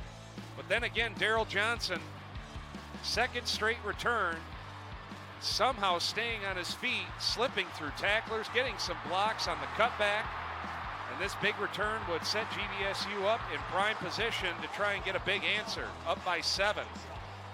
And they would get that big answer real quickly to make it 28-14. Pueblo would continue to by his receivers down the field, and they would have an answer on this touchdown grab by Andrew Cook with the defender draped all over him. Made it a 1-score game, but this is your highlight so far. After muffing the catch, Kellen Reed on the return, he scooped it back up, thought his knee was down, and look at this return all the way to the house. to make it 35-21. GVSU Pueblo would challenge whether or not his knee was down when he possessed the football. The officials, after a lengthy review, said that the knee was picked back up when he fully possessed the football off the turf to make it 35-21. That is where we stand through the first half of play. We'll continue more of our halftime coverage after this short timeout here on the Grand Valley Sports Network. Philly, Philly, Philly on the street. How are you? Are you moving in? How you guys doing? Hey, are you coming here to college? Yeah. Do you know who the president here is at Grand Valley? No, I don't. No, I do not. No idea? All right, well, look. Do you know who the president is here? You? Yeah. Freshman? Mm-hmm. And you know me? Yes, I watch your videos on Instagram. Is it you? Yeah. Nice to meet you. But do you know how big the freshman class is? Yeah, at least 300 plus, right? A lot more than 300. 1,500. 1,000? A lot more than 1,000. I'd say about 6,000. Pretty good. So, what do you want to accomplish this year? What are your goals this year? My goal is to get 4.0. Really get to know myself more and really focus on my classes and everything and meet new friends, really. New beginnings, going off into the world and, creating a change, new opportunities and stuff like that. Do you want to give my convocation speech on Thursday? I'm causing trouble, aren't I, officer? Do you know my dog's name? No, I don't. This is Lily.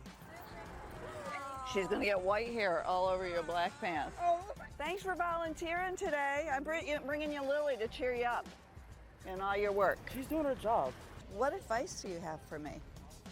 Advice for you? Yeah, advice for me. Keep doing what you do, girl.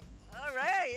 Well, I would say you're already the GOAT, which translates into greatest of all time. I knew what the GOAT was. We could be even more sustainable on campus. Maybe passing out more ice cream to the students. What advice do you have for the president? I would pass out the M&M sandwich cookies. Keep getting involved, keep showing up at these kind of events. I think those will elevate you to the next level. I need somebody that's a freshman who can sing the fight song. You ready? I'll get over here because we're going to sing the fight song together. Oh, no, I don't. We still need to learn. 1, 2, 3. I don't know the way. I know the piccolo. You know the piccolo part? Yeah. Yep. I know it when I hear it. You want me to get my piccolo? Yeah. Oh. We love Grand Valley. Oh, yes. Go! Fight! Fight! Fight!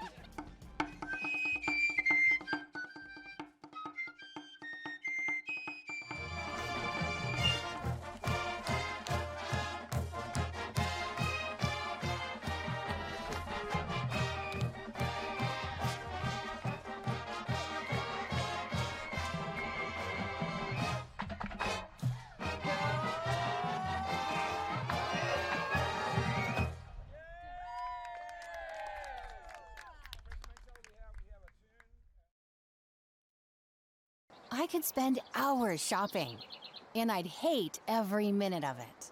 That's why I bought my Camry at Cool Toyota. I found the exact car I wanted online, before even going to the dealership. Then I got a great deal backed by their 10-year, million-mile warranty. No hassles, no runaround. I may hate shopping, but I love buying. Wherever I'm going, I let Cool Toyota take me there. DTE knows everyone has a preferred setting. Some like it cool, others warmer. Some like things slow, and others like it ASAP. Long, hot soak, or quick rinse. But whether it's a slow simmer or a fast boil, DTE makes sure that safe, reliable, cleaner natural gas is there for you, making every setting the perfect one. DTE. University of Michigan Health West is here to help you stay in the game. No matter what kind of athlete you are, the region's premier sports medicine program is here to help you stay on the move. With decades of experience in sports medicine care at 5 of our health centers, our team of highly skilled physicians, physical therapists, and athletic trainers provide treatments for injuries, joint pain, or whatever is holding you back.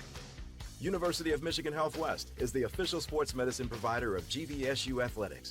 More at ufmhealthwest.org/locations. Grit, determination, dedication. All the things you would find in a champion. In other words, all the things you would find in a Laker. The 616 is the home of the Lakers. It's where champions are built. We need to help shape our next chapter. Are you ready to make an impact? Are you ready to join our team? Support GVSU Athletics today. Anchor up.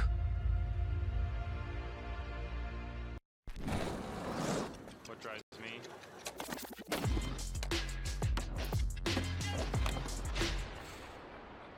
me think.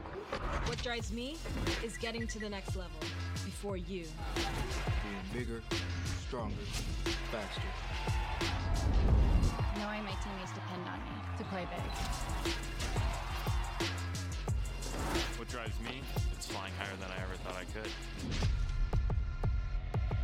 Hi, this is Chris Suppenfeld with Ziegler Chrysler Dodge Jeep Ram of Granville. Whether you're shopping for a new or pre-owned car, truck, or SUV, finding the perfect option for your lifestyle is a piece of cake at Ziegler Automotive Group of West Michigan. We carry vehicles from Chrysler, Dodge, Jeep, and Ram, so you have the power of choice at our dealership. If you're looking to drive the new Jeep Grand Cherokee L or the reintroduced Jeep Wagoneer or a Ram 1500, we have the vehicle that meets your needs. From all of Back live, clear skies on a Saturday evening from Lover Stadium in Allendale. Brian Fongers, Bob Mitchell. We'll get Bob with head coach Scott Wooster here in just a few moments. At the half in the 2023 home opener for number 4 GVSU in this non-conference showdown, top 20 showdown against number 20 Colorado State-Pueblo, the Thunderwolves. 35-21 GVSU is our score at the half. No, that is not the final score. It's just a halftime score. A lot of fireworks offensively and on special teams by both sides here in this first half. As we roll through some stats, 22, Pueblo really hasn't had anything going on the ground. Passing yards, Pueblo with the advantage because they've been playing from behind, and their starting quarterback, Chance Fuller, has had to chuck it down the field, and their receivers have made some plays. So total offense, GVSU with a slight advantage there by just over 40 yards. Time of possession favoring Grand Valley State by almost 10 minutes. They really dominated the first quarter plus in that category. Third downs, GVSU last week, not very good. 2 of 14 on third downs against Colorado Mines. Much better here, 3 of 5, 3 of 7 for Colorado State. And kick return yards, how about this advantage? For a touchdown, GVSU with a hefty advantage in that department. Again, 35-21 is our halftime score. As the band is making its way off the field, we'll also get some score. Number 19, Ashland, looking to upset the number 1 team, 2-time defending champion Ferris State Bulldogs. The Eagles lead at 21-10 at the half. Colorado Mines getting roughed up a little bit on the road at Angelo Davenport squeeze past Bowie State. 24-19. Michigan Tech with a comfortable home victory against Hillsdale, 45-20. Assumption, who GVSU will see next week here, that's a top 25 opponent as well. They beat Southern Connecticut 42-29. Pittsburgh State, number 3 team in the country, they powered past Fort Hays on the road 40-14 on Thursday. Also on Thursday, this was an upset. Northwest Missouri State, the Bearcats, they get steamrolled at home against Emporia State in the top 15 matchup there, 33-13. But again, we're keeping an eye on that Ferris State score, trailing by 2 scores at the half. They've been playing with a little bit of fire to start off the season, the Bulldogs have. But we'll see if Ashland can hold that home advantage going into the second half of play. We're keeping an eye on Bob Mitchell as he's going to talk to head coach Scott Wooster, and I believe he's got him. Game, what an atmosphere, unbelievable game. Awesome. I usually start with the offensive defense, but let's start with special teams. Holy cow, your kickoff return. Give us and take it away there a little bit with the special teams. We've been talking about it all week, just going 1 for 1. First time offensively, we get great field position from, great kickoff return. Don't do anything with it. We get the field goal block, but then just the ability to come right back and get an explosive return for a touchdown. And it's been all day. We're close on a couple punts to getting those things blocked. So really excited about the way we're playing special teams and just that 1 for 1 mentality that we didn't deflate. We didn't deflate. We came right back. So, again, we're finding out who we are, confirming what I've believed. Let's talk offensively. We talked earlier in the week about establishing the run, those front five guys, and getting Tariq Reed into the ball game. And the tight ends, Bob. And the tight ends, absolutely, always the tight ends. But what a great job they've done offensively for your team. And we got some things to clean up. They've given us a couple different looks that they didn't put on tape. Obviously got limited tape with the new staff. So I think Kyler Blake-Jones, Coach Rumsey, Kyler Blake-Jones got a center that just understands football, got us in the right look, and got that thing going again after some of those looks. So, yeah, excited about where we're at running the football. And then, obviously, Cade's playing extremely high level, and he's letting it rip. So that's big time, right? Absolutely. Defensively, you guys started out getting fires, 3 and outs. Yep. They seem to find a rhythm on their last 2 drives. Talk about your defense. A little bit just, we give up a wheel. All right, we're in cover 3. Not all 11 guys playing cover 3, and then come up against us a couple plays, but that's what defensive football is, a couple explosives. So limit those explosives, down them.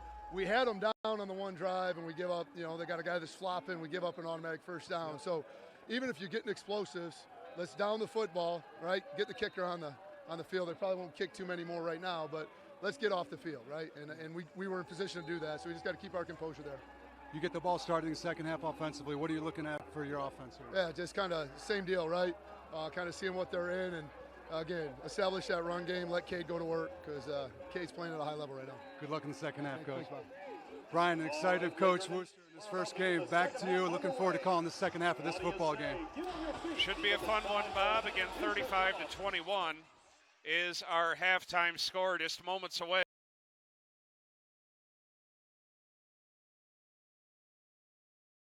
With the football. We'll take a short break, come back with third quarter action from Lubbers Stadium right here on the Grand Valley. He barks at the mailman, but for trustworthy, nobody beats Archie.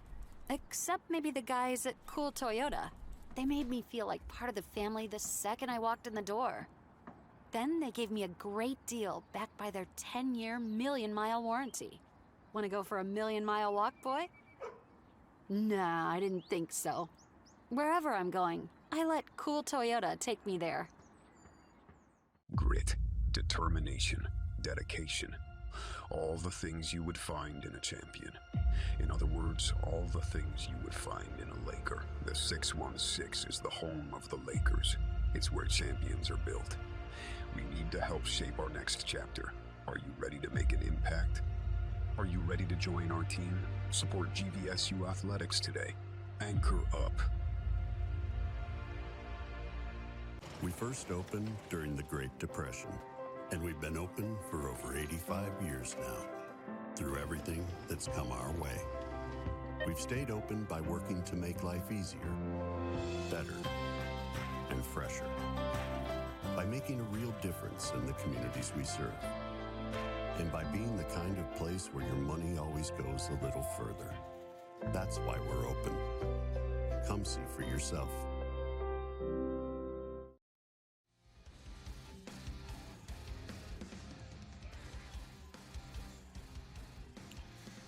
Getting you set for some second half action here from Lubbers Stadium as we're back live. Brian Fongers, Bob Mitchell. Wild first half in the home opener for number. We'll get Bob back on the headset here in just a moment. Maybe get some quick keys from him going into the second half here after a great conversation with Coach Wooster as Bob rejoins us here. Bob, as GVSU gets set to receive the second half kick to get things going in the third quarter. What are your thoughts on that first half, and how about some quick keys? Shape so I can run those stairs to get back up here for the second half. No, a great job offensively and defensively. I talked to Coach Wooster before we got on film, and he's really excited about the way the team's playing. And we talked about it last week, and then during the week, it's assignment football. A couple of missed plays, a couple of missed assignments by this defense has allowed them some big plays, and that's it. These guys get into their plays, get into their reads, they'll be in great shape. So here we go. If you thought the first half was fun, just wait for the next 30 minutes of game time. GVSU has been dangerous in the return game. This time you have Kellen Reed, and I believe that's Kyle Knott set to return, the two deepest men for Grand Valley State. Like we talked about going into the halftime, I imagine they're going to do something different, either a squib kick or a pooch punt. I can't imagine them kicking away one more time. Here's the approach and the kick, and you are correct. It's a directional kick at the 25, and fair caught right there. Oh, come on, big fella. Come on, tight end. Be an athlete, man. Catch that thing and run. A fair caught by Harrison Unger, the tight end, 6'2", 240 freshman. catch that ball. You got to go.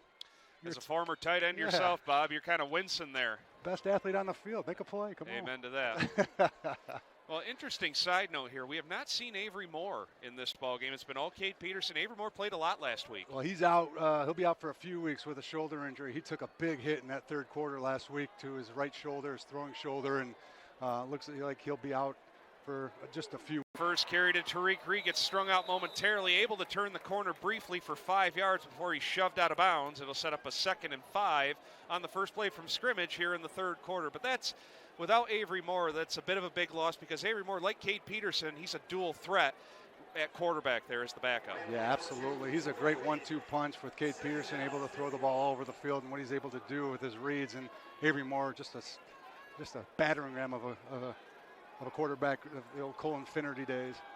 Peterson on the drop back, flush to his left with plenty of time. Now he's going to run it here. Cuts to his inside, dives ahead a yard short to the 34. Nobody was open. That's great coverage by the Pueblo secondary. A two-man route, max protection there, and nobody came open. And I like what Cade Peterson did there. He took his time, he was patient, trying to see if someone came open. But again, Pueblo's defense did a great job of matching and mirroring him, allowing only a short gain, but allows Grand Valley a 3rd and short situation.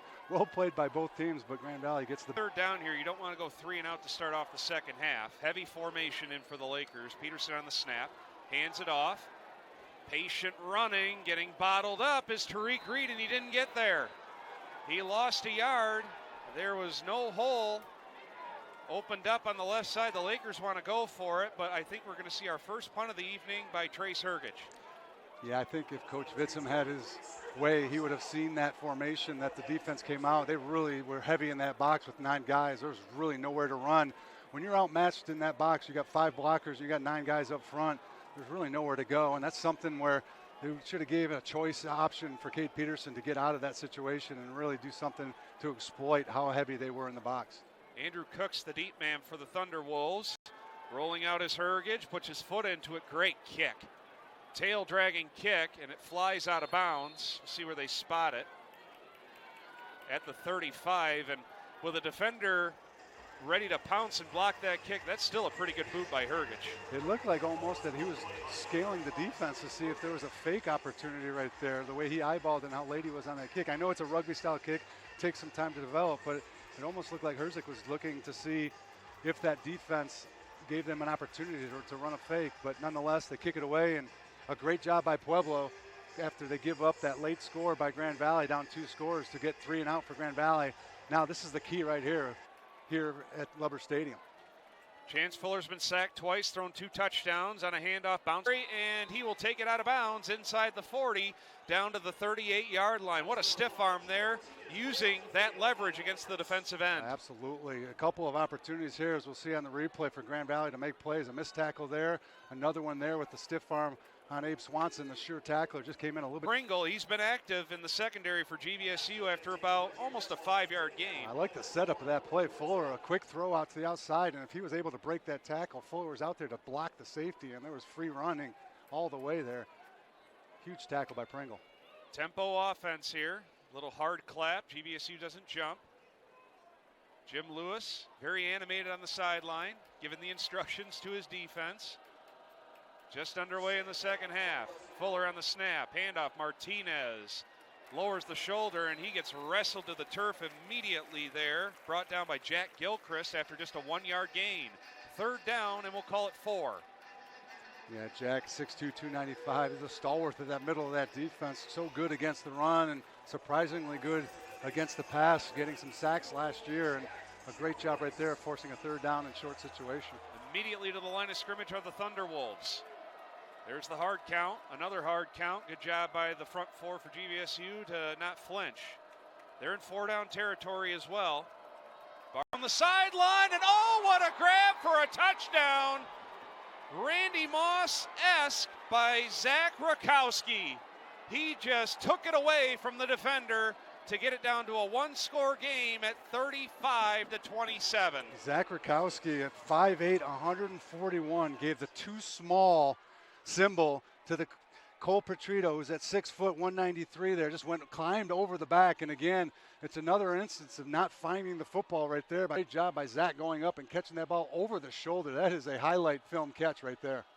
Extra point is up and good. Just like the Mines game, these receivers for Pueblo are making plays. These are tight throws that are paying off for the Thunderwolves, and it's down to a one-score game, 35-28, just underway in the third quarter here from Lubbers Stadium.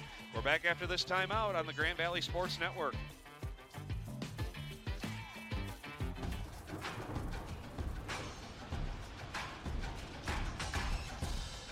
I want to zoom in on this one. This is what I'm looking at here. I have been forecasting in this market for about 30 years, and this is one of the most significant impacts. Concerning.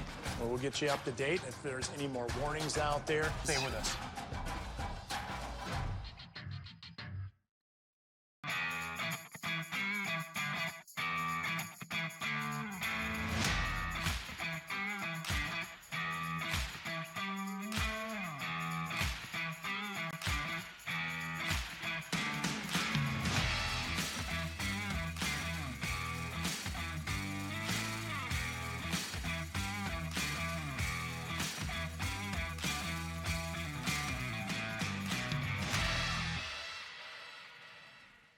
For high school seniors, the matchup of the year isn't on the field. It's actually online. That's right. When you fill out the FAFSA, the free application for federal student aid, you could also be eligible for thousands of dollars in additional money from the Michigan Achievement Scholarship. Yep, nearly 80% of students who fill out the FAFSA may be eligible. Now that's a matchup we can all root for. Get started today at michigan.gov/achievement. The Michigan Achievement Scholarship. It's a game changer. Well, just like last week against Colorado Mines, the quarterback play for Colorado State-Pueblo is keeping a minute in the wide receiver play as well. As we're back live from Lubbers Stadium on this Saturday evening, Brian Fongers, Bob Mitchell. Colorado State-Pueblo forced a 3-and-out to start off the third quarter on defense. They go down on offense. Again, big plays, capped off by another passing touchdown. This time to Zach Rakowski. Randy Moss style plucked it away from the defender to make it 35-28 as the Lakers getting set to get the football back. Yeah, you got Moss usually is by a big 6-foot wide receiver. Zach, the little guy, goes up and getting ahead close to the 34. It's the same guy that Fair caught it earlier for GVSU, big number 80, Harrison Unger. He's a redshirt freshman out of Davison. We'll see if the special teams make some changes and move their upbacks into some more skilled position guys instead of blockers to see if they can get a better return on that. But Grand Valley, again, in good field position here near the 35-yard line, and they got to make something happen. They can't afford another 3-and-out with the way this offense for the Pueblo, for the Thunderwolves, is running. So Peterson in the gun with Tariq Reed to his right. Wide receiver going in motion, that's Tierney. On the snap, pocket holds, Peterson steps into it. On the corner route, he's got Tierney wide open. 30, 25, 20, and he's whipped down by the neck area in the red zone. Cody Tierney with two big grabs in this football game. Great offensive scheme there, pattern by the outside. They run that outside receiver on a quick slant. They run the inside slot receiver, Cody Tierney, on a corner route. And the only thing that delayed that was just Kate Peterson having to move to his right because of the pressure and wasn't able to get the ball out soon enough. Otherwise, that would have been a touchdown. But a great combination route on the outside right there, and a huge play for the Lakers getting inside the red zone of the Thunderwolves. He was wide open. No defender within 10 yards of him. 1st and 10 from the 16, we'll call it, a Pueblo. First one to 50, he'll probably win this football game at least. Slot receiver going in motion, faking the jet sweep. Peterson, left side, jitterbuggy. Now turns it upfield down to the 10 before he's tripped up from behind. Got about 6 on that first down carry. Good patient running by Cade. Yeah, Cade looking a little bit like Tariq Reed there, dipping that shoulder, allowing his blockers to get him to the outside, and a nice gain of 7-8 yards there on first down. Under 10 minutes to go in the third. Every time, though, to GVSU's credit, when Colorado State-Pueblo has got it down to one possession, they've had an answer. Grand Valley in that 2 tight end set. Single back Tariq Reed, double split. Peterson on 2nd and medium, hands off Tariq Reed, right side gets strung out. Flag comes down, this is coming back. This is gonna push GVSU back 2nd and long. Yeah, that might have been on the center, Kyler Blake Jones. We talked about Coach Wooster at halftime. What great calls and reads that Kyler Blake has been making for this offensive line. That time he's pulling and just got a little bit faster guy out in front of him and maybe a little bit too much jersey, and that's going to push them back 10 yards. As we await the call here, the referee threw the flag in the backfield. Taking some time.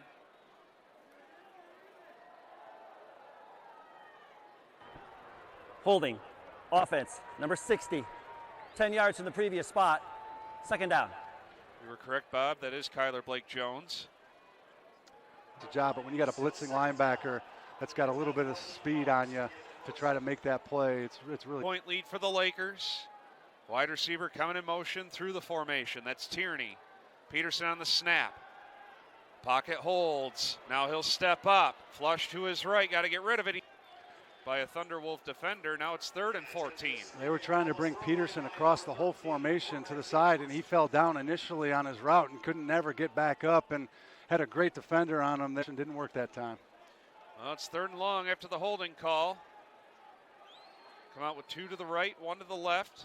Running back right. Peterson in the shotgun. On the snap, it's a 4-man rush. Peterson throws it sideline. It's batted up in the air, incomplete, looking for Kyle Knott.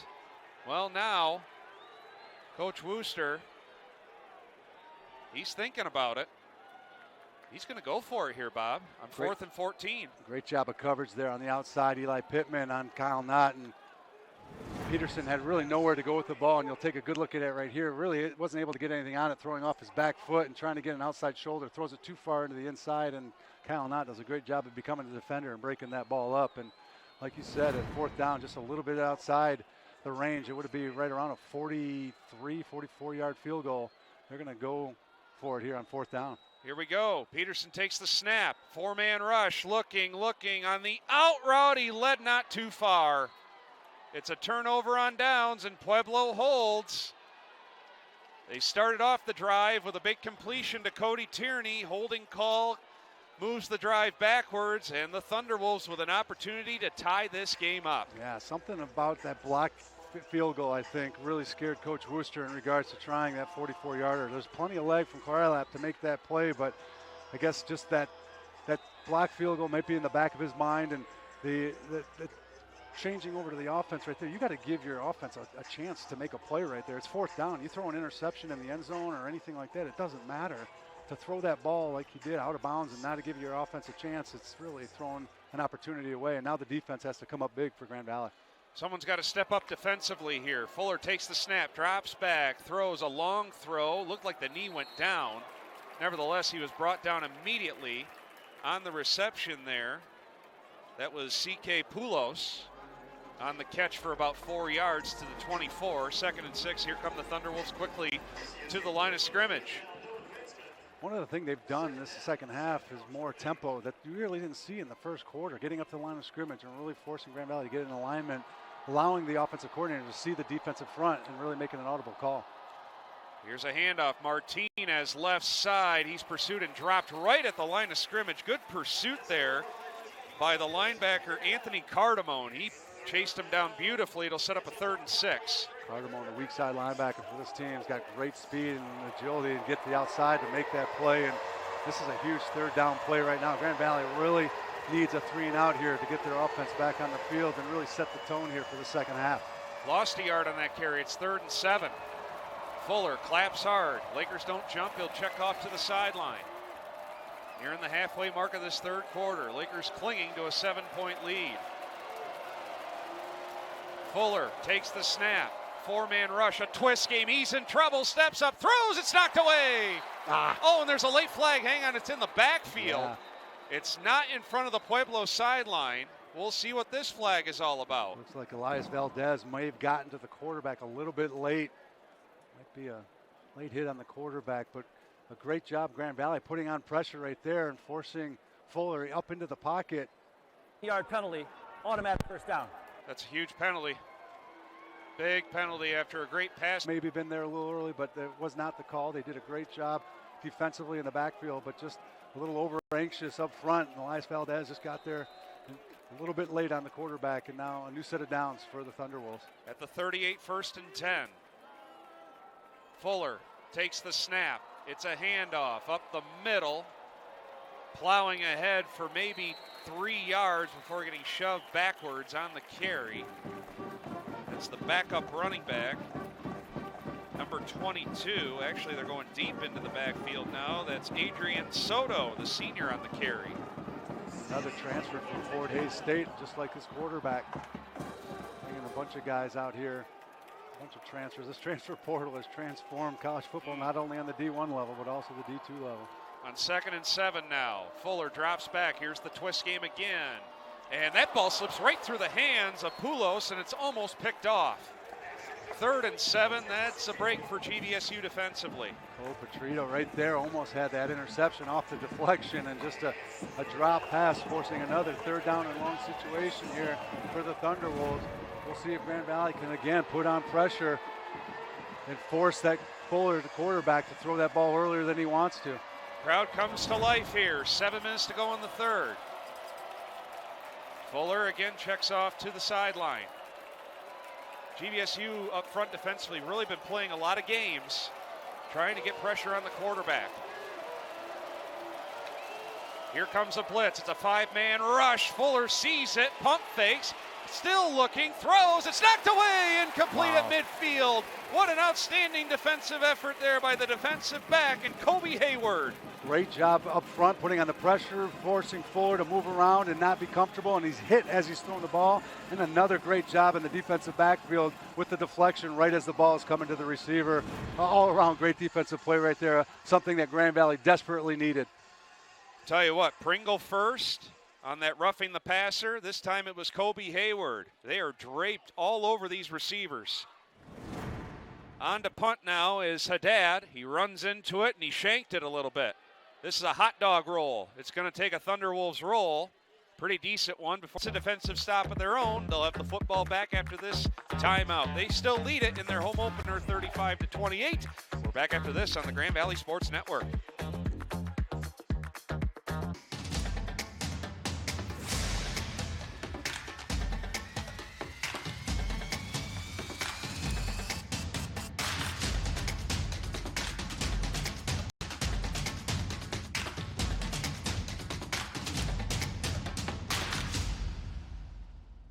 Where can you find top name brand products at low local prices? Only at Nowara Brothers Home Store. Our expert staff will work with you to select the perfect appliance, mattress, or TV that fits your lifestyle and your budget. Innovation and quality are built into every GE kitchen and laundry appliance. Save big on the latest GE appliances now at Nowara Brothers.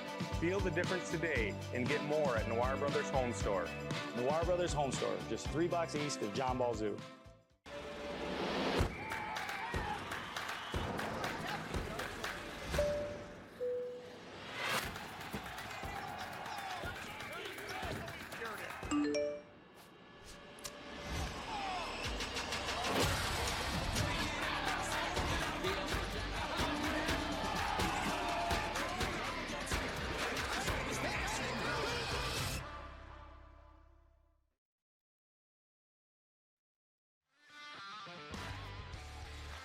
Well, when you play probably the toughest non-conference schedule in the country, you're going to get tested, and number 4 GVSU definitely is in their home opener. As we're back live from Lubber Stadium in Allendale, Brian Fongers, Bob Mitchell. Just past the halfway mark of the 3rd quarter, number 4 GVSU hanging on. Cade Peterson in the gun, takes the snap, hands it off, Sion Usma Harper. Right side, high stepping, leaping his way across the 20 to about the 23 before he is wrestled backwards. Now it's starting to get a little chippy out there, Bob. You got to keep your head cool here. Without a doubt, you called it right there. I mean, this defense has done a great job of stopping the run. Grand Valley trying to run that zone read outside and try to string it out. Pueblo doing a great job of stringing it out, letting their support get up there and make that tackle for a short gain. And Grand Valley dominated the line of scrimmage and being able to run the football early, and Pueblo's having none of it now. 2nd and 7 for GVSU on the snap. A short drop by Peterson. Pump fakes, surveys. He's going to make a long throw to the right side. Tierney is wrestled with, and that's going to be pass interference against Eli Pittman of Colorado State-Pueblo right at midfield. It'll be a 1st down. Yeah, no doubt right there. Back shoulder throw, a late back shoulder throw. and just a jostling match between Pittman and Tierney, and Tierney had the leverage right there and a definite hold to call, and almost made the catch, even despite the hold right there. But a great job of Cade Peterson recognizing the one-on-one coverage, and Cody Tierney again. Man, he's had a great game last week, and he's having another great night tonight. Defense, number 0. 15 yards from the previous. To Tierney on a line. Absolutely. You're on almost the opposite hash, and you throw it across the field to in between the numbers and the sidelines. That is a strong, long throw, and yeah, Cade Peterson's got a gun in there. That's first down, a much-needed first down for GVSU at their own 38-yard line. Late subs checking out for Pueblo. A little confusion defensively. Sion Usma-Harper in the backfield with Peterson. On the snap, they'll hand it off again to Usma-Harper. This time he goes vertical. Up and down he goes. Straight lines ahead for 8 yards across the 45 to the 46. That's a much better job of Usma-Harper seeing that hold quickly. Yeah, absolutely. Got upfield and got a great 8 yards on first down.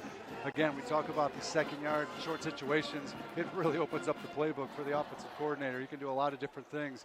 Run it real quick and get. Drops back. Here comes the all-out blitz. The pocket does hold. Now he's in trouble, and he's swarmed and sacked. And now we got a late hit. Where's the flag? The referee is looking for it. There it is. Do what? That's one of those plays where you see that all-out blitz. Peterson's got to recognize that and either get rid of it real quick, throw it out of bounds, or try to find one of the receivers. We get a good look at it right here. It looks like a face mask there, and the whistle blows.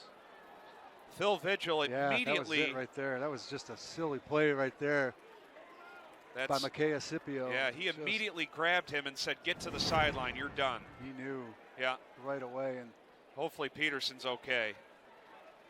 Now you mentioned earlier with Avery Moore being out, Alex Toll is the backup quarterback.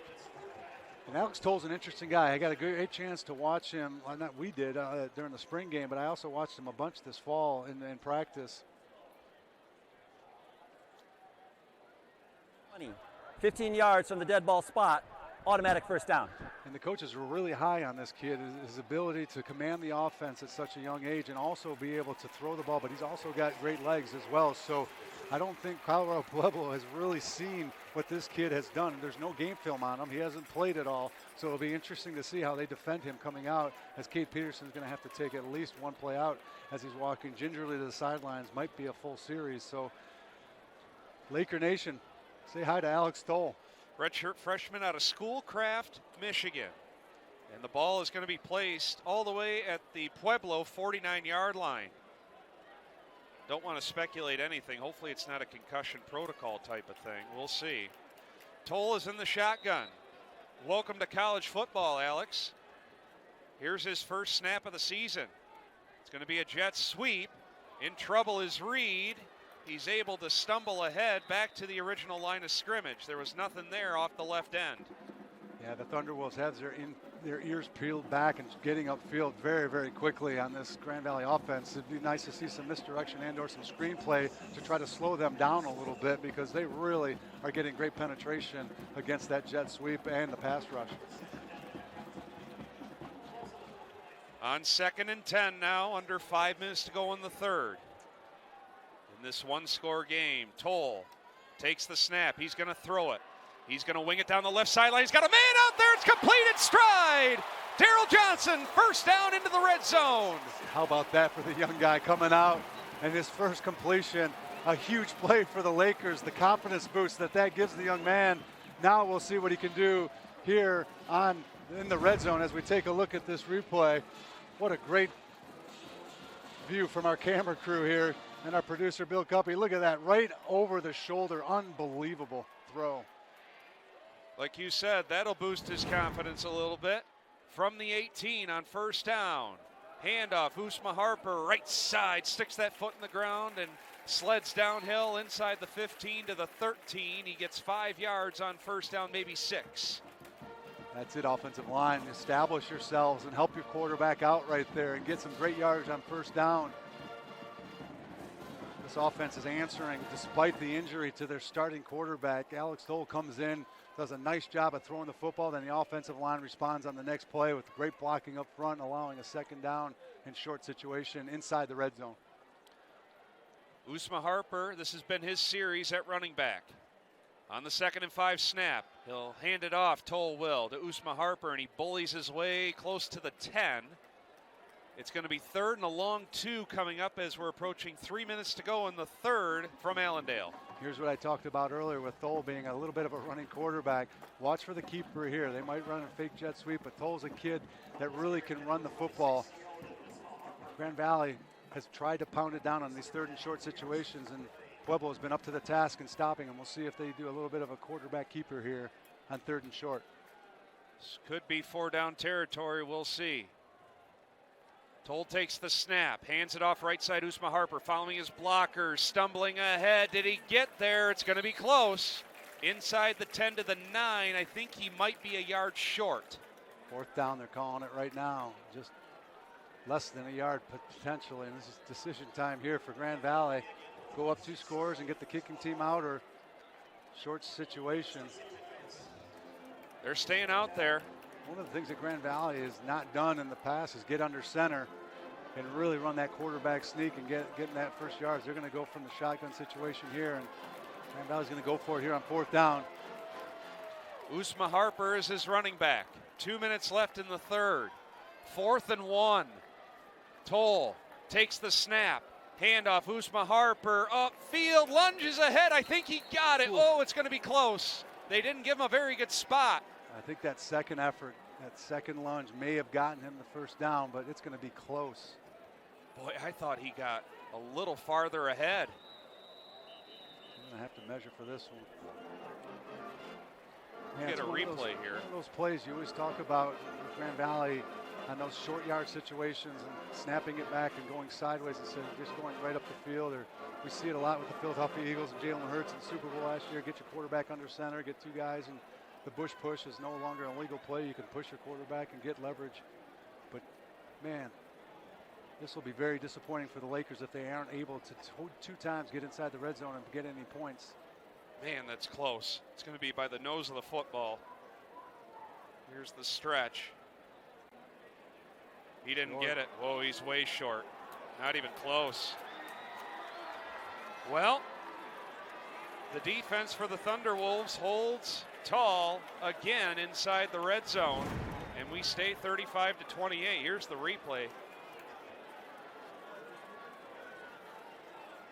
Still on his feet there. You just don't know where he went down. It's one of those situations, too, where Coach Worcester has a challenge flag, but I don't think there's anything on the camera that's going to make any changes there to that call. And, again, the Pueblo defensive front on short yard situation comes up big and puts Grand Valley's defense out on the field just up a score, putting a lot of pressure on this defense.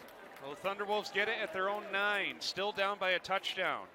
Let's see if the defense can hold their own again. Fuller in the gun, motions the running back out. Here comes the blitz, sets, throws, wide open. There's a flag down at the line of scrimmage.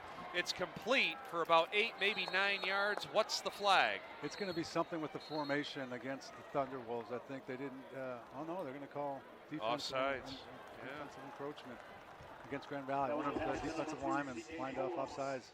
They'll decline that penalty. It was about a 9-yard gain on the completion. Cade Peterson still being looked at on the sideline.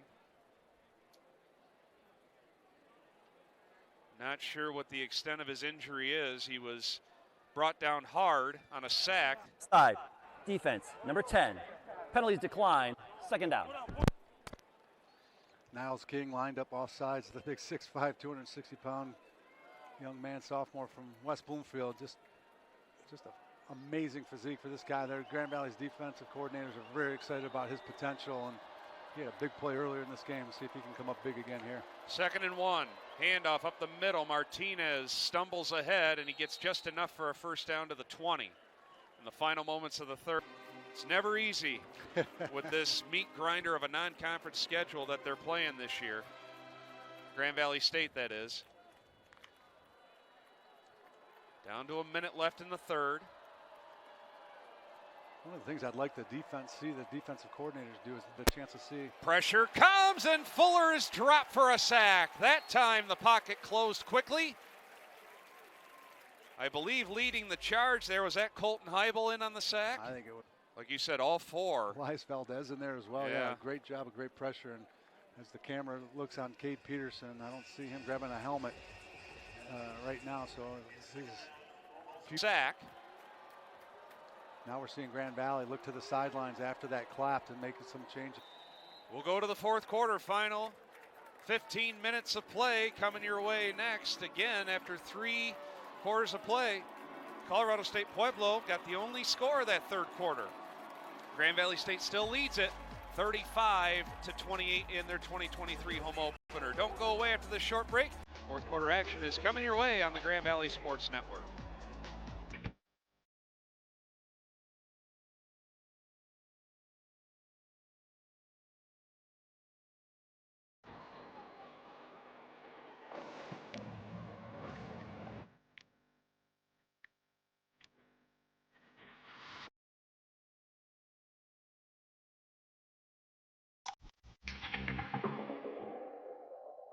We first opened during the Great Depression, and we've been open for over 85 years now. Through everything that's come our way, we've stayed open by working to make life easier, better, and fresher. By making a real difference in the communities we serve. And by being the kind of place where your money always goes a little further. That's why we're open. Come see for yourself. What drives me?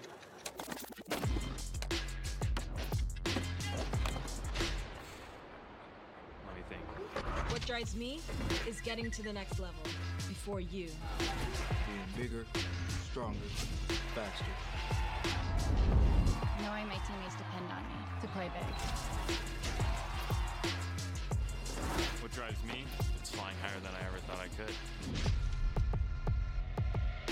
Where can you find top name brand products at low local prices? Only at Nawara Brothers Home Store. Our expert staff will work with you to select the perfect appliance, mattress, or TV that fits your lifestyle and your budget. Innovation and quality are built into every GE kitchen and laundry appliance. Save big on the latest GE appliances now at Nawara Brothers.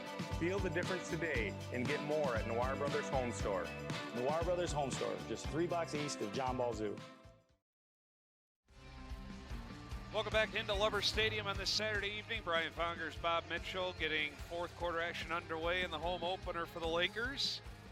Getting a test against the 20th best team in the country in the Thunderwolves of Colorado State-Pueblo, faced with a 2nd and 14 at the... And he has popped close to the 30, but that's a chunk play. And he's about 2 yards shy of a first down. It'll set up 3rd and short. Yeah, just too much right there. Give by Grand Valley's defensive secondary in regards to the catch and then the yards after the catch. We'll see if Grand Valley right now, they got a decision at this first down. I'm Brian Fongers, that's Bob Mitchell. Thanks for joining us here on 3rd and a long 2. Fuller again will check off to the sideline as the tempo is slowed down now for Pueblo. University of Michigan shifts over to the Northwest. right. Lakers showing a blitz. Here they come, handoff Martinez, and he's not going to get the corner. He's tripped up in the backfield and dropped. Is that Cardamone on the tackle for loss? What a great play there by Grand Valley. I mean, they brought the pressure, and Anthony Cardamone does a great job of sneaking in the back end there and making that play. If he doesn't make that tackle, there's a lot of yards and a lot of green in front. They kind of ran a tackle end game there a little bit, or an end linebacker game, a little twist, and they didn't pick it up. Here's Haddad on to punt. 35-28, number 4 GVSU hanging on to this lead. Now they drift back a second return man around the 40. That's Daryl Johnson along with Cody Tierney. And Pueblo has to take a timeout. They were looking to maybe fake that, looking to catch Grand Valley out of position. Grand Valley was for a minute there. They caught themselves back in position, recognized the double stack on the left side, and that's when Colorado Pueblo had to call a timeout. Now they're going to play it safe, it looks like. The defense is coming back out. We'll keep it here. I like this call by Coach Lewis, the defensive coordinator, and/or Coach Wooster. I mean, this is the time of the game where early in the fourth quarter where momentum's a huge thing. No team offensively has really caught huge momentum here, and if Colorado Pueblo can make a play here, and they're It's taking a long time in that huddle over there on their special teams and their punt team. But if they could make a play here and keep this drive going, it would be a huge momentum factor for the Thunderwolves. Now they're going to go flat, straight defense with one guy back in an obvious fair catch situation for Johnson in the backfield there. Haddad's the punter, Andre Haddad. He's a sophomore out of Littleton, Colorado. Lone return man is Daryl Johnson. He's been dangerous, whether it's punt or kick returns tonight. It's a big timeout spent, though, by Pueblo. He's going to roll out to his right, and it's almost blocked. Oh, that was close. Fair catch made by Johnson at the 28. Closing in on the punter there quickly for Grand Valley State was big number 92, Jack Gilchrist. Would have been his first blocked punt of his career. He's not on the special teams. He's not on the punt block team, but you take a look at right here.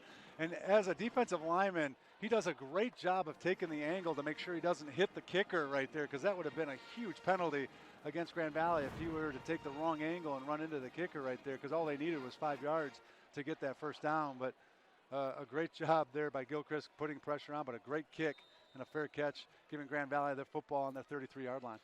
Well, Alex Toll, this is your game, my friend. Cade Peterson is back on the sideline without a helmet. He's going to drop back. Looking on a wheel route. Getting bumped was Daryl Johnson. No flag. It's incomplete at the Thunderwolves' 40-yard line. 2nd and 10 coming up. We have a Thunderwolves shaken up.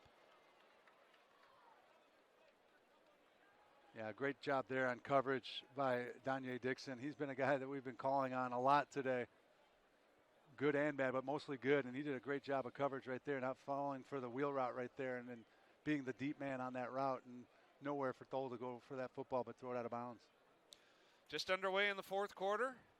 Number 4 GVSU looking to bounce back after the tough loss last Thursday at Mines, 31-28. They have not started 0-2 since the 2014 season. It's been a long time since Grand Valley State has started a season off 0-2. They're looking to avoid that here tonight against the 20th best team in the country.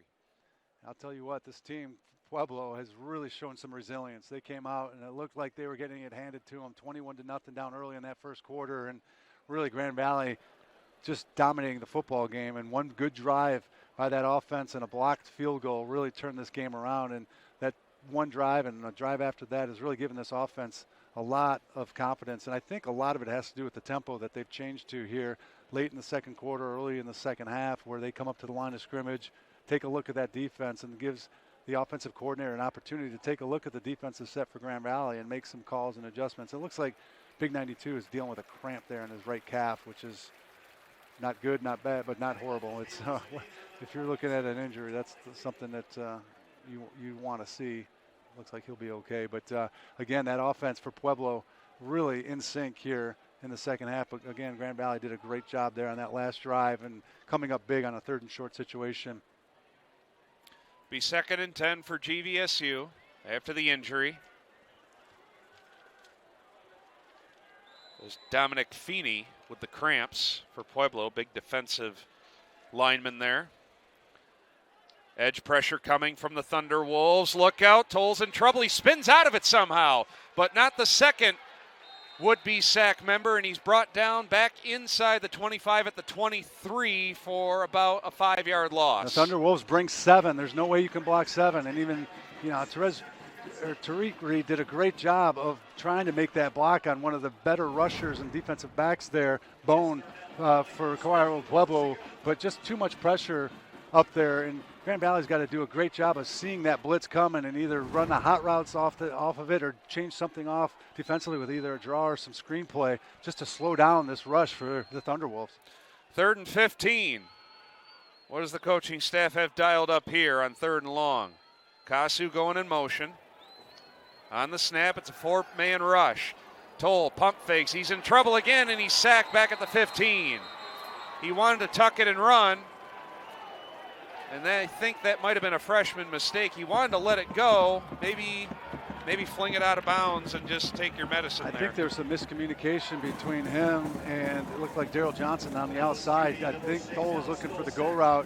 Johnson cut it off short right around the 35-yard line, and he just kind of had to tuck it and nowhere to go after that with the pressure from the Thunderwolves. And give Pueblo a lot of credit. They're dialing up the heat against a quarterback that hasn't had a lot of experience. And when you see a young guy come in to take over for a veteran quarterback, this is exactly what you do. It's a script for the defensive coordinator to start bringing some pressure. On 4th and forever, Hergich on to punt. Slightly rolls to his right. It's a wobbling kickoff. It's going to bounce at midfield and downed right there around midfield.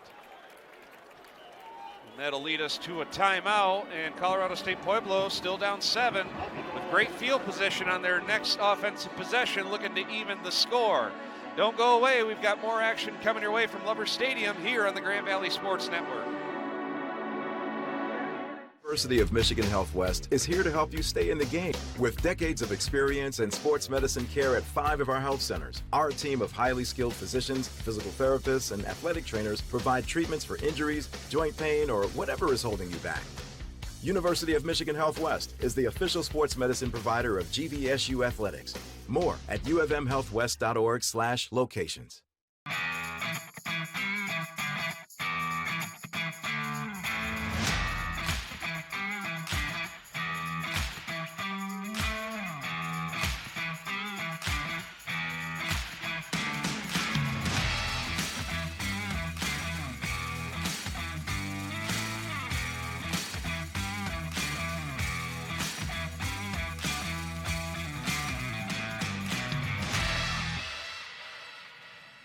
Grit, determination, dedication.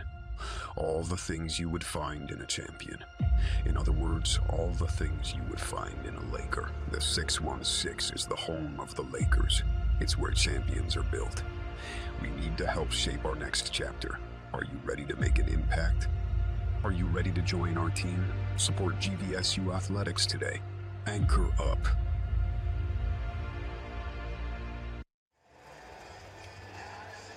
Back live from Lubber Stadium, Brian Fongers, Bob Mitchell here. Just underway in the 4th quarter, week number 2 of the 2023 season, the home opener for Grand Valley State. Still clinging to that 35-28 lead over Colorado State-Pueblo. It's Thunderwolves ball right at midfield, looking to even the score here in GVSU if you're just joining us, down to their 3rd-string quarterback due to injuries. Here's Chance Fuller. Pueblo's starting quarterback. He's going to drop back, faces the blitz, sets, throws. He overshot his receiver, and it's intercepted. Right around the 15-yard line, going out of bounds on the pick. They tried the kill shot. Therese Reed chased it down with a breadbasket catch. What a great job defensively. They had that bracketed inside and out.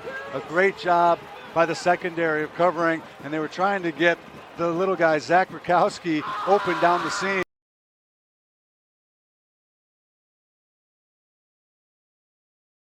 This great football play for Grand Valley, and now Grand Valley's offense is back on the field. We'll see if they can do anything to answer the ton of pressure that they're bringing on this young quarterback. Alex Toll still in the game, obviously. Cade Peterson looks like he's not going to return. Avery Moore is out for at least a couple of weeks. So, like I said, GVSU down to their 3rd-string quarterback. Toll takes the snap, hands it off. Tariq Reed with a. You like to see this offensive line really establish that running game again. That's what it is right now. I mean, you got to look at yourself here to put it to a 2-score game to try to milk this one away. And, you know, protection's one thing, but when you bring 7 guys, they can only block so many. So it's on this running plays. They got side. Tariq Reed following his blockers, picking his way, staying on his feet, cutting it back to the 20, and he is plowed down to the 22. A tough run there. Sets up a 3rd and manageable. We'll call it 3. That was not an easy run. No, not at all. Great physical run by Tariq Reed. Another player down, looking at cramps on that left calf, and it's not plus degrees. And so, you know, Pueblo has been dealing with some heat out there in Colorado, and it's a perfect night for football, but just we're seeing some cramping issues. But again, a huge 3rd down and short situation. Grand Valley seems to have been in these situations all night long and have not been able to capitalize. And we'll see what Coach Vitzum and his staff can dial up here for the Lakers to try to get this big 1st down situation, not only to sustain this drive and take some time off the clock and give your defense some rest, but to move the chains and give this offense a little bit of confidence and try to move this football down and get some points on the board. Big number 40 shaking up for Colorado State-Pueblo on defense. He's able to walk off under his own power. Noah Purcell, a junior out of Hawaii. This is a big third down. 10 minutes to go. You don't want a 3-and-out deep in your own territory. You just got a turnover. Give that defense a little bit of a rest. Tariq Reed still in the backfield next to Toll. On the snap. It's going to be a run by Toll. No, he's going to drop back now. Now he's going to try and tuck it and run. Can he get there? He's close. They gave him a really good spot to the 25, and he got it. Got exactly 3. He wanted to run, then he dropped back, and then on third thought, I'll try running it. And he did get the first down, I believe. I like the call. They ran a fake, and they were trying to make a big play. Great job defensively by that secondary for Pueblo. As you see a fake run right here, he's looking to go up top. It's covered well by the secondary, and Thole uses his athleticism to get up to that first down. And man, what a great spot for Grand Valley right there. Huge first down. At their own 25, looking to burn some clock, up by 7. Thole takes the snap, hands it off right side. Tariq Reed on the stretch run, veering to his right. Able to slip through tacklers, and he tumbles ahead, just out of bounds at about the 33. 8 hard-earned yards by Tariq Reed. Man, it looked like he was going to get caught from the backside right there. Number 46, Monty Hamrick, the defensive line, blitzing from the outside. Looked like he was going to get him in the backfield, and Tariq just made a little bit of a shiver, upfield cut to avoid getting tackled from the backside. And a great gain there on first down. This offensive line and the tight ends doing a great job of blocking up front, really trying to control this line of scrimmage to try to get Tariq Reed going. Clock ticks under 9 minutes to go now. Thole takes the snap, drops back, 4-man rush, sets, fires. It's complete for a first down before getting met immediately and dropped. That's Jordan Johnson out to the 38. That'll move the sticks once again. Great read by the young quarterback right there. He had a 2-man route onto the left side. Safeties dropped deep. Johnson did a great job of curling right inside, just sitting there at the first down marker, and a great pitch and catch right there, and another good first down for the Lakers. Just a nice, simple play call there, finding the void in the zone and keeping the clock running. It's the second first down of this drive for the Lakers. Dole in the gun, slot man going in motion. They fake the jet sweep. He's going to drop back on a slant route. It's picked off by the linebacker. Look out, this could go for 6. 15, 10, cutting back inside, 5, touchdown Pueblo. A pick 6 there by Gary Seidenberger, the freshman linebacker. Hang on. Is there a yellow hanky here down the sideline by midfield? There is. I don't know what that call is going to be, but Thole just locked into that outside receiver, and Seidenberger does a great job of dropping and reading the eyes and just right into the coverage right here. As we'll take another look at it, and just that ball would have been well behind the intended receiver as well, but it looks like it's going to be a touchdown for Pueblo. The intended receiver there for GVSU, that was Donovan Johnson, a redshirt freshman out of Indiana. Just a 2-man route to the outside, and they were looking to get him on the quick slant, and Seidenberger did a great job of dropping in coverage and making that catch with us. Some sort of sideline issue with Pueblo? I've been post. CSU Pueblo. The touchdown counts. Point. 5 yards will be assessed on the kickoff. Pointing the wrong direction, but nevertheless, it's a pick 6. They have a blocked field goal return for a touchdown, now a pick 6, and they're an extra point away, the Thunderwolves are, from tying this game up with 8 minutes to go. Wow.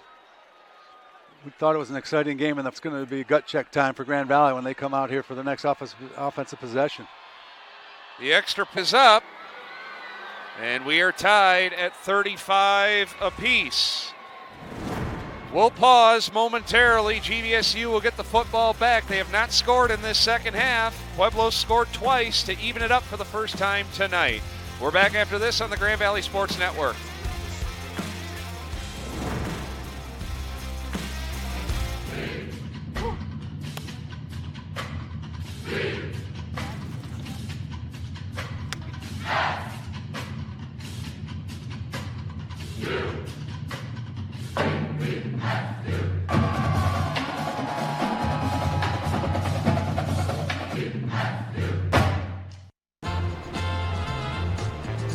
Officially, it's a fridge full of beer. unofficially, it's free AC. Coors Light, the official beer of everything unofficial. For high school seniors, the matchup of the year isn't on the field. It's actually online.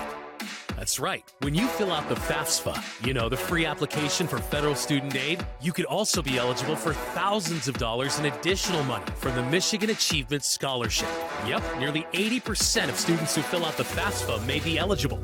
Now that's a matchup we can all root for. Get started today at michigan.gov/achievement. The Michigan Achievement Scholarship. It's a game changer.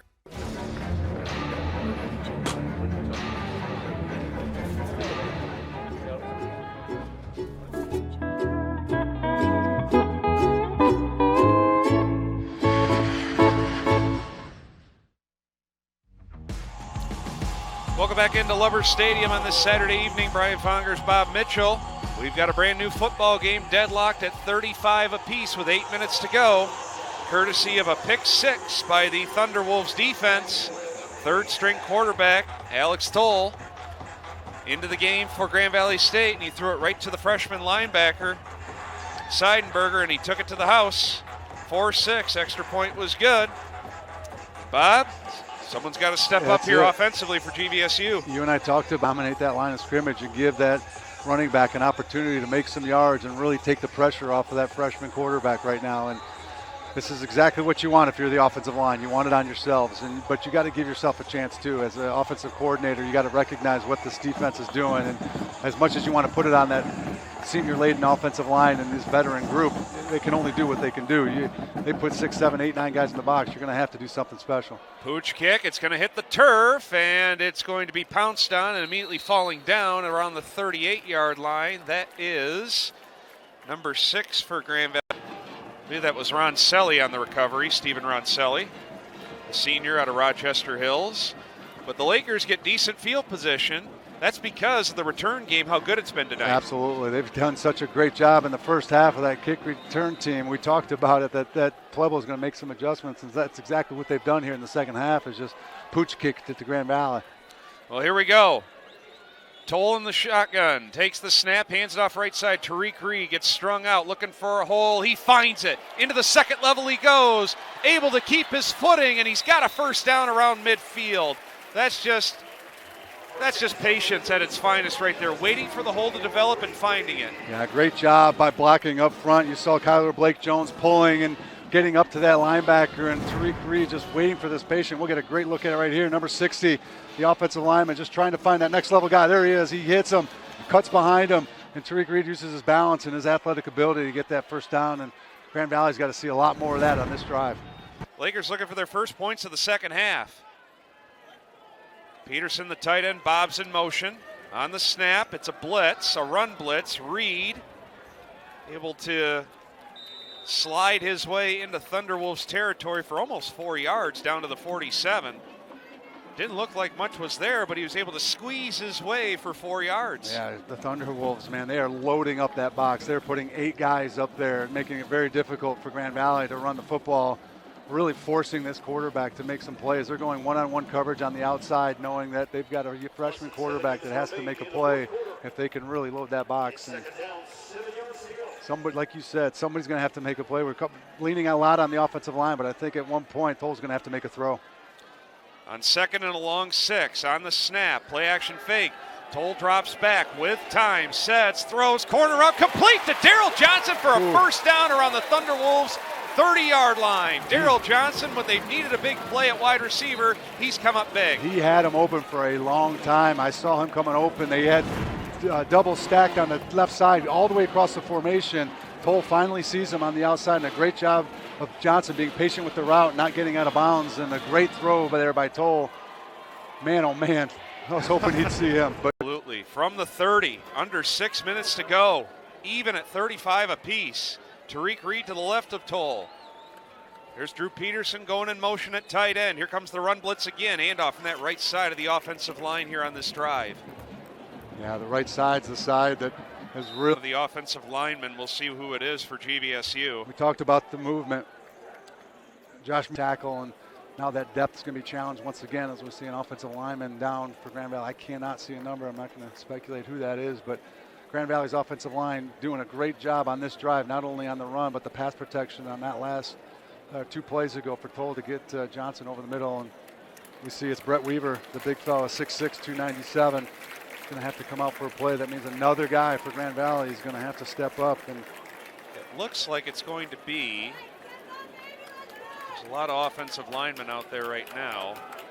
It looks like it's going to be big number 77, Jalen Caldwell, a redshirt freshman out of Chicago, in for Weaver. So, like Toll, welcome to college football here, Jalen Caldwell. He's a big one, too. He's going to play right tackle. So it's 2nd and 7. Clock will start moving again. Toll in the gun. There goes Drew Peterson in motion again. On the snap, Toll drops back with time. Looking, surveying over the middle. It's caught by Drew Peterson. Dangerous throw right there. Yeah. I had my eyes right there peeled on number 77, Jalen Caldwell.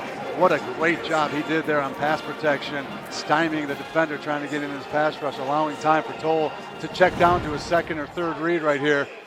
Look at it right there on number 46. A great job of pressure, and wow, that was a dangerous throw, but a big play here, forcing a 3rd down short situation here for the Lakers. Guess who that was at linebacker, Seidenberger, who had the pick 6. That was a 2-yard gain, 3rd and 5. We're in 4-down territory as well here, under 5 minutes to go. Toll in the gun. Tariq Reed to his left. Yeah, I think Scott Wooster wants a And timeout Wooster wants a timeout. The play clock hit 0, and I think he just got it in time. I'm watching the sidelines and the quarterbacks calling in the Hand play. down. I saw Avery Moore jumping up and down, going crazy because he saw something that he wanted to run, and just they didn't get the play call in because they had an advantage. But now Grand Valley's going to get the timeout. They're going to be able to settle their offense down, and they're going to kind of come up with the best play that they can here on 3rd and 5. What a huge, huge play this turns out to be here late in the 4th quarter with 4:28 left. Like I said, you're kind of in no man's land as well. You had a field goal earlier in the game, blocked for a touchdown. And you just never know what the range is of these kickers. No, I don't think, like we talked about earlier with the block kick, this is a long field goal attempt and it would be a low trajectory, and then having one blocked and returned earlier, I think this is, like you said, 4-down territory. The one thing, though, as an offensive coordinator, you don't want to settle for 2 short yardage type of plays. You really want to try to mix it up and take advantage of having 2 downs to get 5 yards right now, and really kind of look at the playbook and see what your best play is to get maybe 8, 9, 10, 15 yards. Take advantage of this defense, because right now you know they're going to be loaded up in the box. They're going to go man-to-man on the outside and force number 5 to make a play, or number 6.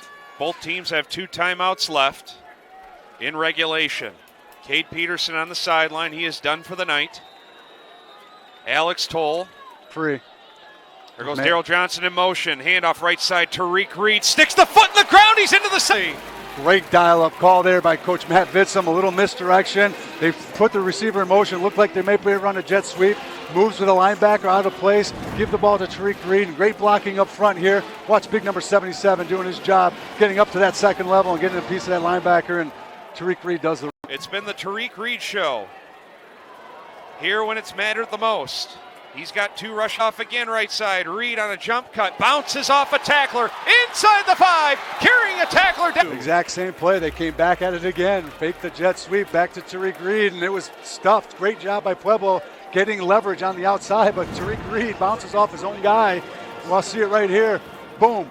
Bounces off, gets his upfield, and uses his great balance and his vision to get upfield. And they got a 2nd and goal situation here from the 1-yard line. Just take your time here. Nose of the football is touching the 1. This might be number 2 again. Down to 3 minutes. Play clock at 5. Toll takes the snap. Handoff left side. Tariq Reed. Can he turn it up? Yes, sir. He's in. Touchdown, Lakers.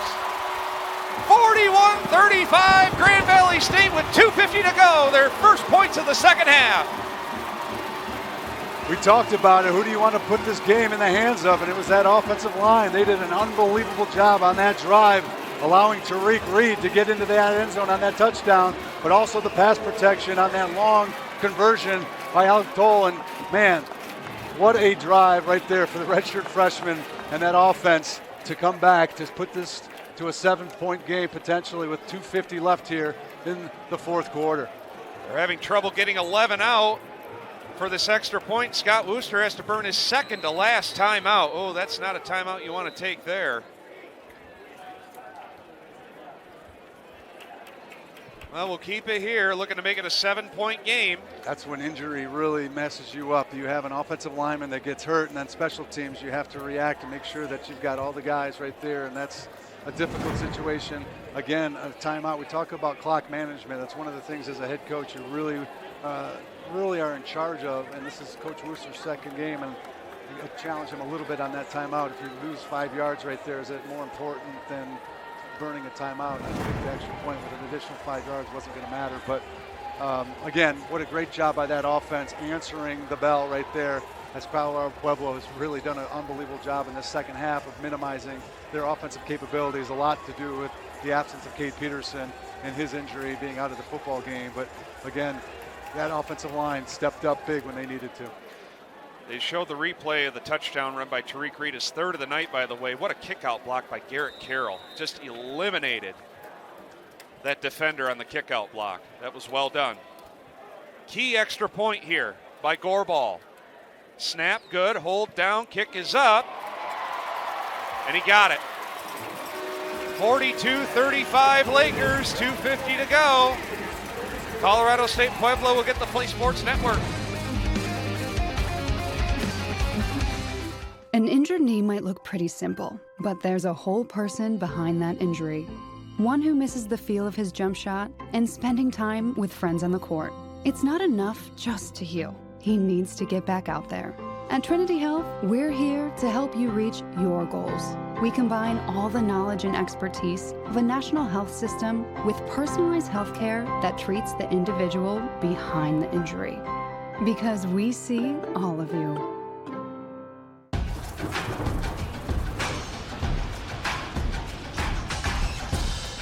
I want to zoom in on this one. This is what I'm looking at here. I have been forecasting in this market for about 30 years, and this is one of the most significant impacts. This is actually one area that we were tracking that had extremely strong wind. We will be on the moment we see anything concerning. Well, we'll get you up to date. If there's any more warnings out there, stay with us.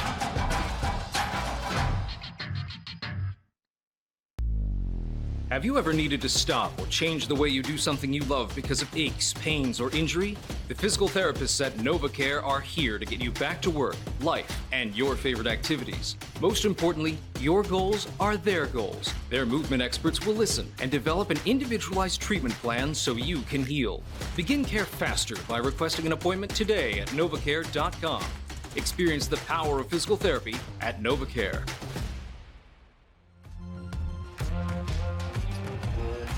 Welcome back to Lubbers Stadium. Brian Fongers, Bob Mitchell here. What a football game in week number 2. Grand Valley State regains the lead with 2:50 to go on the third rushing touchdown. Plowing in was Tariq Reed to give GVSU the lead back. Yeah, we have called, it feels like 2 or 3 different types of football games here tonight, but what an exciting game and what an answer there by Grand Valley's offense. And now, with 2:50 left, Colorado Pueblo, they're going to roll the dice here. They've got 4 downs on every single series here to try to tie this football game up, and Grand Valley's defense is going to have to come up big. But first, their coverage team has to make a play here. Kralap's kick coming up. Here's the approach in the boot. Deep kick. It's going to be fair caught around the 5-yard line. Again by Howard Russell.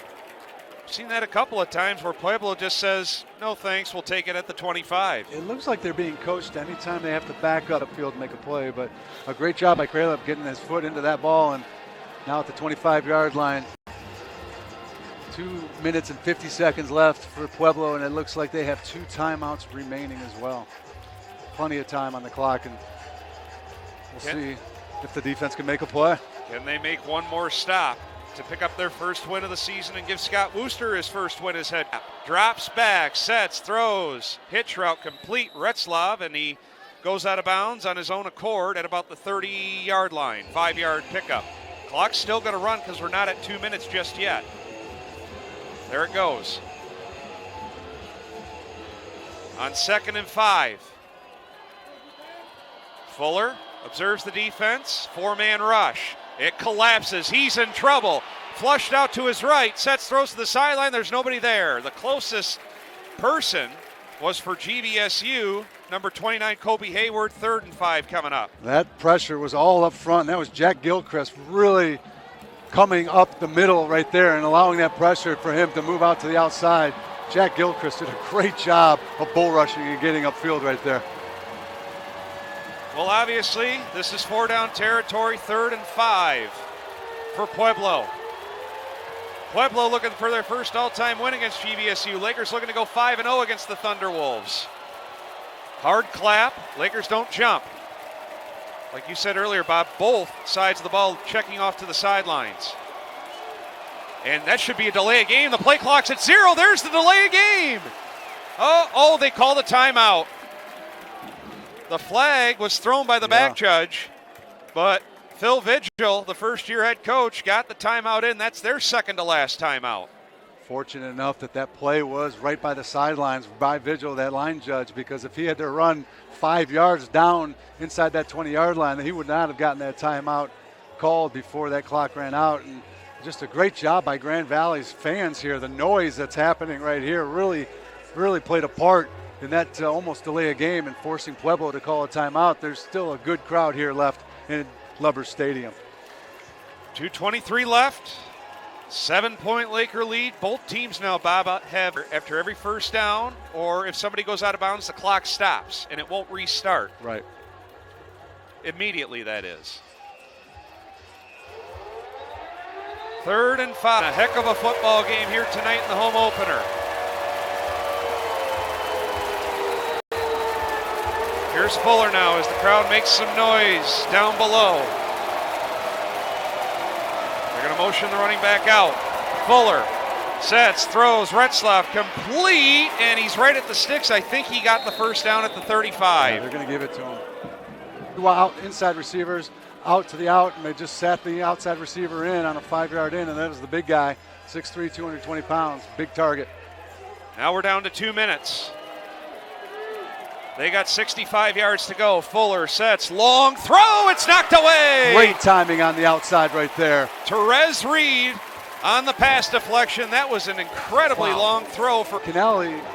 Nope, that was number 29 there on the outside, Kobe Hayward. But what a great job by Reed breaking on that ball and getting it right as it came to the receiver's hands. 2nd and 10. Lakers showing pressure off the edge. Will they come? Here comes Swanson up the middle on the completion. It's another first down, close to midfield. It's caught there by Rakowski. Rakowski having a great game right there. A nice catch. Immediately they go to the line of scrimmage from the 48.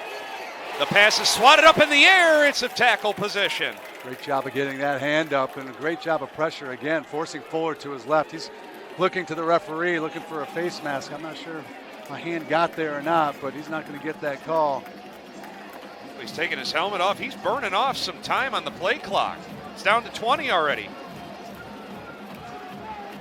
He's got to get up there and make the play. They're not going to have time to make that audible. I think they're calling the play right here, and they're not going to have time to fake and clap, which should reset the clock. Yeah, they did. Wow. 2nd and 10 from their own 48. Fuller takes the snap. It's a 3-man rush. Sets, throws on 2 knees, making the catch right at the sticks at the GVSU 42 for a first down is Andrew Cook. We're down to 88 seconds. Again, that's another long throw that took a while to get there. It's a little too soft of coverage there on the outside as 124 starts clicking off the clock. On the snap, now the blitz comes. Again, another hitch route complete. And going down on a knee, staying in bounds on the reception is Poulos.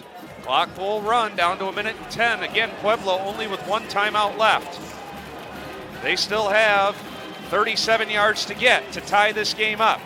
Potentially down to 1 minute. Fuller on 2nd and 6. Drops back, sets, throws over the middle. He's got a man wide open inside the 20. Wow. Down to the 15 to Andrew Cook. There's nobody there, and here come the Thunderwolves with 51 seconds. Just a simple seam route, and it seemed like they were burning a lot of clock and taking too much time, and then one play, they're right inside the red zone with plenty of time with 1 timeout. Under 47 seconds here in the ball game. From the Laker 15, on the snap, here comes the blitz. It's a handoff to Martinez. He's slowed down and cut down from behind at the 10.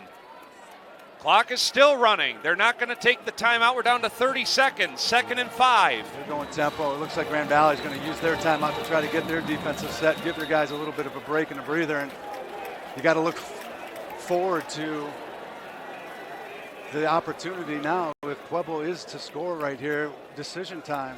You're a away team, you're number 20 in the country here in Allendale, or do you take the field goal or the extra point and go for overtime? And, a lot to be said yet still 10 yards to go, 27 seconds. We got second down and 5 here to go. So, whew, man, oh man. Another white knuckler. Holy smokes, man, this is been a game. Second straight week to kick off the season. Thunderwolves with 1 timeout at the Laker 10 with a 2nd and 5, 27 seconds. I think defensively you got to get aggressive here. You can't be soft in coverage. You got to challenge everything. Got to give co-offensive coordinators Braille Brown and Garrett Graff a lot of credit for the adjustments they've made from the first quarter to the rest of this game, because after that first quarter they were dead in the water, nothing really happening, and whatever adjustments they were able to make, they've really been able to put up a lot of points and a lot of yards here in the last 3 quarters of this football game. Well, here we go after the GVSU timeout. Fans making some noise. 2nd and 5. Lakers showing 5 up front. Now they sag back, they'll rush 4. Fuller drops back. Being pressured, steps up, throws in the flat to Martinez. He's got nowhere to go. He's brought down by Swanson. He got no gain. We're under 20 seconds. They're not going to use the timeout. We're down to 15. It's 3rd and 5. Down to 10. This might be the last play of the game. Fuller, short drop, looks, throws to the end zone. It's out of the reach of his intended receiver. Incomplete to Cook with 4 seconds. This is your last play, barring a defensive penalty. 4th and 5. Wow. They burned a lot of clock. Had a timeout available to them as well. But man, oh man, this is it. 4 seconds left, play of the game, up 7. Grand Valley defensively has to come up with a stop. 0 timeouts for Grand Valley, 1 timeout left for the Thunderwolves. They gave Martinez a yard on that completion. Hard clap, Lakers don't jump. Plenty of time on the play clock, and Phil Vigil will burn his last timeout. Chess game. 4th, they have to go to the end zone. But great coverage on that throw by GVSU. Absolutely. Field is going to be huge for the Lakers. Right now, Pueblo's got to dial up their greatest play they have here in the red zone. Defensively, what do? Do you put pressure on, or do you sit back and try to make and have coverage work for you? It's a decision right now that Coach Jim Lewis, Nick Postman, their defensive staff has to make right now. They've had a lot of success with pressure. Do you play kind of a stick style? Great athletes one-on-one, put the pressure on them. I never liked the idea of sitting back, playing coverage, allowing the quarterback to sit back there and give him time. Here's your ball game. Can the Lakers get one more stop? Who up front defensively can make that play and put pressure on this quarterback? They'll go 3 receivers wide to the left, 1 to the right. Watch the jump ball to the right side.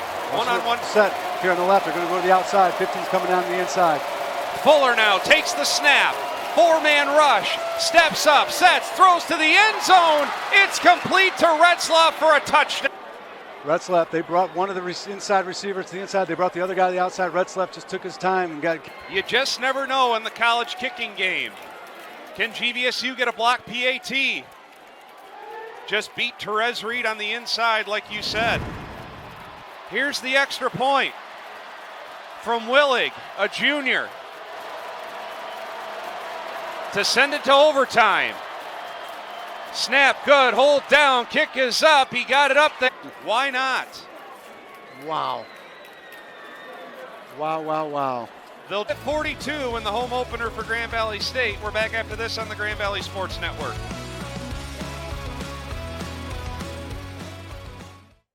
University of Michigan Health West is here to help you stay in the game. No matter what kind of athlete you are, the region's premier sports medicine program is here to help you stay on the move. With decades of experience and sports medicine care at 5 of our health centers, our team of holding you back.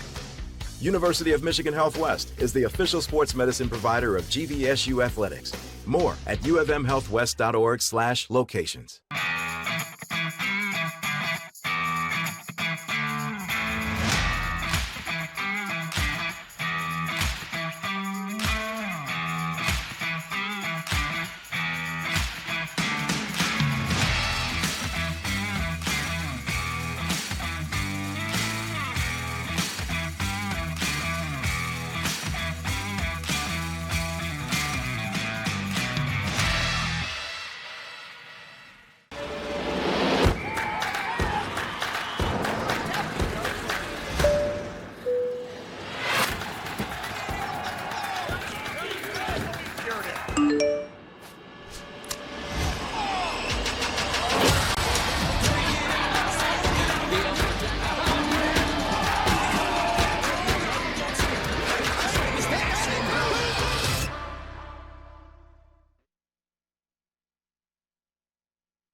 Back live from Lubbers Stadium, about to play some free football here in the home opener for number 4 Grand Valley State. We are tied at 42 apiece. Colorado State-Pueblo faced with a 4th down at the Grand Valley State 9-yard line with 4 seconds to go.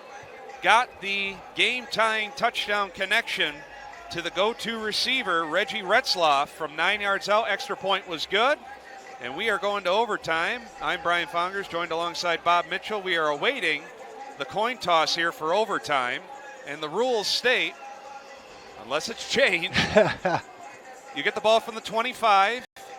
If you score in the first 2 overtimes, you're allowed to kick the extra point. Beginning in the 3rd overtime, if you score, you have to go for 2. We'll see. Hopefully, Grand Valley State can hopefully end this in 1 overtime. Long time awaiting for the coin toss, but normally whoever wins the coin toss will go on defense first.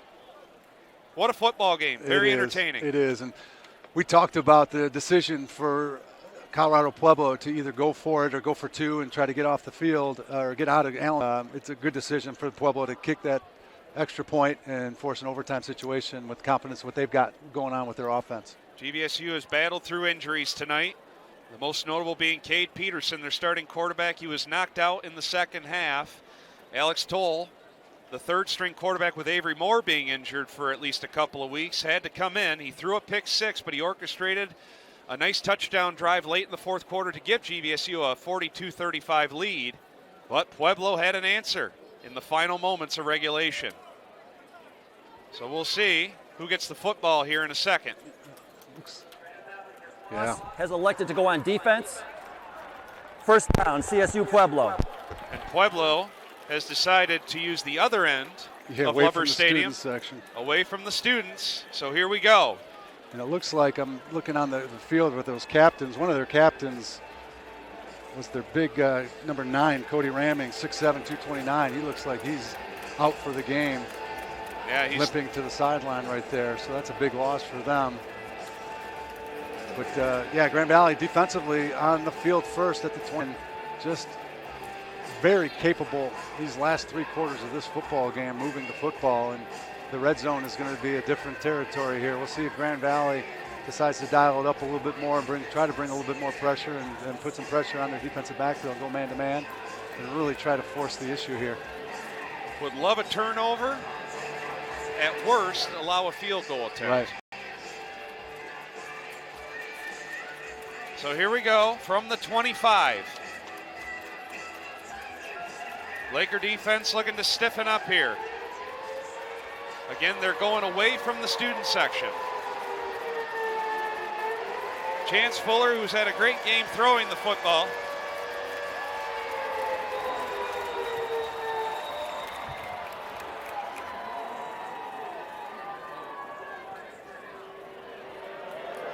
Well, they've been doing that all night. Not sure why they are doing it now, but here we go. Remember getting slapped on the hand for that last year as well. Chance Fuller, who's thrown 4 touchdown passes in this game, is in the gun. Looks over to the sideline, takes the snap, a 4-man rush. He drops back, looking, sets, throws over the middle. He's got a man for a touchdown. His running back, It's Keon Martinez. Locked in on one-on-one with Abe Swanson right down the middle and just gets behind the All-American linebacker for an easy pitch and catch. First play touchdown for Pueblo. A great read, a great call by the offensive coordinator for Pueblo, just trying to take advantage of the mismatch, and they see a one-on-one situation with coverage on the outside, able to get the running back on a one-on-one situation with the linebacker. On to attempt the extra point again. Here's the snap, the hold, the kick, it's up. And it is good. 49-42 Colorado State-Pueblo, their first lead of the football game. I guess no better time to get the lead. No doubt, no doubt. Well, now the Lakers will work on the same end, and they'll go on offense. They got to get a touchdown. Yeah, Grand Valley, again, third-string quarterback Alex Toll did a great job. That offensive line dominating the line of scrimmage on that last drive. They're going to be called again here. And Jalen Caldwell, who did a great job on that last drive, is going to have to try to dominate the line of scrimmage here again to give Grand Valley a chance. To his right with plenty of time, sets, launches it into the end zone. It's caught! Cody Tierney, touchdown Grand Valley State! Anything you can do, Grand Valley State can do just as effectively. They run, it looked like it was going to be a deep corner, and Tierney just cut it off and ran to the front pylon, and Toll did a great job of putting it right on the spot right there for a huge Grand Valley looking to tie it up here in overtime. The all-important extra point, snap good, hold down, kick is up. He got it. We're going to overtime number 2. Grand Valley State will get the football once again. Yep. So they'll switch like you just stated, and they. But yeah, Grand Valley will start on offense here in this second possession. Yeah, I believe you're moving down to the other end of the field, if I'm not mistaken. Boy, Phil Vigil is giving the referee an earful. Not sure what that was all about.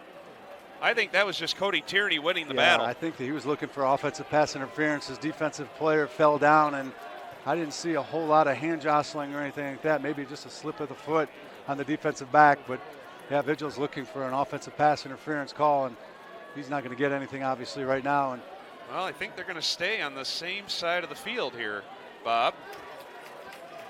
Yeah. They won't flip ends. They'll stay away from the student section.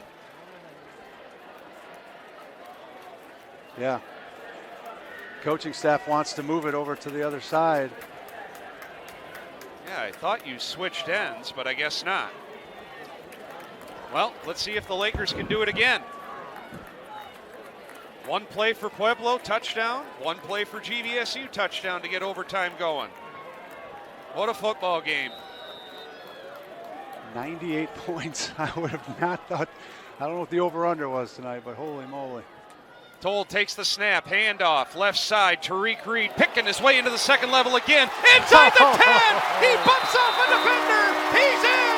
Touchdown Lakers! Unbelievable job up front. Almost looks like they caught Pueblo off guard. They weren't ready to snap the football. And Grand Valley blocking up front did a great job of meshing, get a hat on a hat, and Tariq Reed does the rest. They're going to go for 2. Interesting. I thought, unless the rules have changed, you can still go for 1. Absolutely. You're still allowed to go for 1 right now until the third overtime. Oh, this is gutsy here if that's the case. There it is. Okay, they did change it. That's a good correction by the referee. We didn't know. So they have to go for 2. In our defense, that rule book is very big. Very big. No, there's just even high school too. Those rule books, I tell you. Well, it's 55-49. Tariq Reed is now over 100 yards, and he has 4 rushing touchdowns tonight. This is a big 2-point conversion, and Pueblo is all out of sorts, and Phil Vigil has to take his only timeout. You get a timeout each per overtime. Yep. Phil Vigil is giving his coaching staff an absolute earful on the sidelines. 2 plays, 2 touchdowns for GVSU combined. And I think you're right. I think Coach Vigil's not happy with his coaching staff, both defensively not being prepared for that play, that Grand Valley ran, and then again on this two-point conversion, not being prepared and having anything available to them, because those timeouts can be crucial, especially when you're asking your offense to come on the field and have to score a touchdown and potentially a two-point conversion to tie this game to go to a third overtime. Are we having fun or what? This is incredible. What a football game. Holy smokes, this is unbelievable. But Tariq Reed last week had only 7 carries for 14 yards. Yeah. And that was due in part because they were chasing a big deficit. Tonight, over 100 yards, 4 rushing touchdowns. And he's been just a workhorse. I mean, he's earned every single yard. His yards after contact has been amazing. He's been able to keep his balance, keep his feet, use his vision, and get those special extra yards. And he's not in the game right now, but we'll see what Grand Valley can dial up here for their two-point conversion, because this is a huge, huge play for the Lakers. Zion Usma-Harper is the running back next to Alex Toll.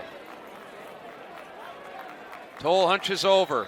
Drew Peterson goes in motion, bobs to his right on the snap. Toll drops back, looking for Drew Peterson. He's got it for 2! What a throw. What a throw right there by Alec Toll. The freshman puts it right over the shoulder of the linebacker that was right in line with Drew Peterson running that route coming from the backfield. Just a flat arrow route into the sidelines, and you'll get a good look at it right here. Number 10 right in the vision, but what a great throw over the top, and Drew Peterson doing a great job of creating that separation and a huge two-point conversion for the Lakers. Whoa! John Nuske, the line, their first play in the first overtime. Can the Laker defense get a stop? We've been saying it a few times here down the stretch. From the 25, still away from the student section, 57-49. We're over 100 points, folks. Kind of the same formation, except opposite side now. You got your big receiver down to the single coverage here on the low side. Fuller on the snap, drops back, sets, throws over the middle. It's complete for a first down, close to the 10-yard line. Completed to C.K. Poulos. They'll move the sticks down to the 11. They immediately go to the line of scrimmage. Still an opportunity to get a first down without the touchdown. And just too much cushion there for the receiver. This triple set has really baffled Grand Valley. Fuller in the gun again. Same formation. Takes the snap. Here comes the blitz. Pocket holds on the fade route. Incomplete. Back right corner. No flags. Second down coming up. Good coverage out there. Middle man staying with them. The outside guy switching up coverage right there, which allowed the depth right there on that coverage. One-on-one situation. 2nd and 10. They can get a first down at the 1. What play clock down to 5. Fuller takes the snap. Here comes the blitz. Fade route. Retzlaff one-on-one. Knocked away by Therese Reed. Outstanding play at the goal line. 3rd and 10 coming up. What a great job of not allowing him to get inside, and a great job of staying with the outside, finding the football and putting that hand right up and making that play. Great football play right there by Therese Reed. They're going to put all their money on Therese on one-on-one here on this outside on Rezi Retzlaff, and those are two great competitors going at it. 3rd and 10 for the Thunderwolves. Empty backfield. They're going 5 wide now. 3 receivers bunched right, 2 to the left. Play clock down to 7. Got a matchup issue on the top side. Only 2 defenders with 3 guys. On the inside route, it's complete to Poulos. He's dragged down short of the first down around the 4. He's 3 yards short. 4th and 3, but this is virtually your football game here. They ran looked like kind of a jerk route, as I call it. He stepped out, came back in, and he was open for a few yards. Jerk route, dig route, and right now Grand Valley's got to go man-to-man coverage all across the board and try to put pressure on to stop this play right here on 4th and 3. You can't give any cushion. You can't allow any type of hook or set route. You really got to put pressure on. They're going man-to-man on the top, man-to-man on the bottom. And they got 3 guys on the 2 receivers on the inside with the lone set running back. Watch for this running back coming out of the backfield. Here we go. Fuller down to 1, gets the snap off. Blitz comes, sets, throws, knocked away at the goal line. Incomplete. Batted away by Cole Petrino. Lakers win it in double overtime. 57-49. Wow. What a great job in coverage. Like I said, they went man-to-man. Petrino with the big play there on the quick slant on the outside. What a football game. What a great job defensively. Holy cow, that's fantastic football right there. Now we got to be careful here. We got both teams barking at each other. Boy, this would be a horrible way for this football game to end. Grand Valley State now 5-0 all time against Pueblo. It wasn't easy. They pick up their first win of the season and the first victory for head coach Scott Wooster, as both teams still exchanging pleasantries with one another. Outstanding football What a play game right there. I love what Jordan Davis did, the leader of this team. He saw the confrontation and he instructed his whole team to get to the student section and get away from these players to avoid any confrontation, as he's now hugging some of the defenders there for Colorado Pueblo. But wow, what a football game we had tonight. Defensively, really man across the board, making a huge play right there, and a huge overtime win, and the first victory for the Wooster era in Scott Wooster. Congratulations, Coach Wooster. Hard fought. What a game last week you had, and then today taking in a double overtime and getting the victory. Both teams now 1-1 on the young season. We'll take a break. We're back with more from Lubber Stadium after this on the Grand Valley Sports Network.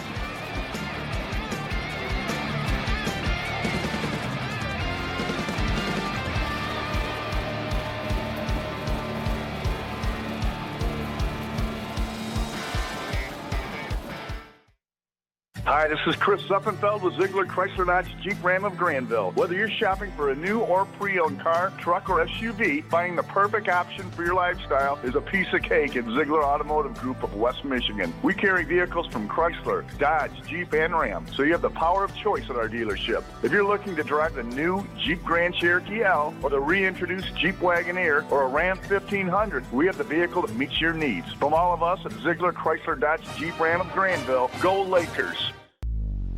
Have you ever needed to stop or change the way you do something you love because of aches, pains, or injury? The physical therapists at NovaCare are here to get you back to work, life, and your favorite activities. Most importantly, your goals are their goals. Their movement experts will listen and develop an individualized treatment plan so you can heal.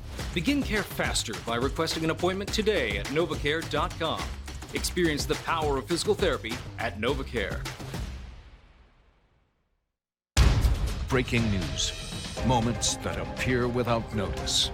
That can change your day, your world, your life. We are working to find out who police have in jail this morning.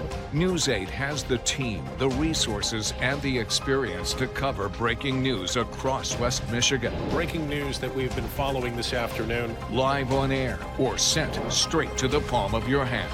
If you want news as it happens, you want News 8.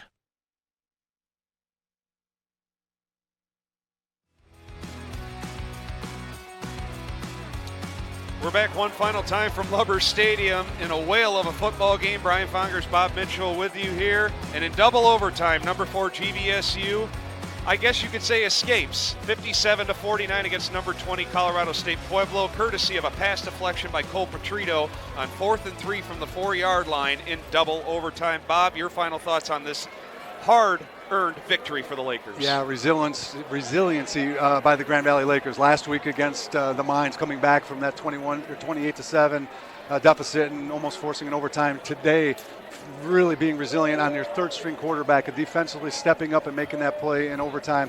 Coach Wooster said it earlier this week. He loves the opportunity of growth for this young team. This is another step in the growth and the maturity of this football team, and they've got some football games coming up that's going to challenge that growth, and this coaching staff has a lot of work to do. But a huge win, Coach Wooster's first win in the Wooster era. So happy for him and this coaching staff. Tariq Reed, 4 rushing touchdowns in the victory that sets the stage for another home game at Lubber Stadium next Saturday at 1 o'clock.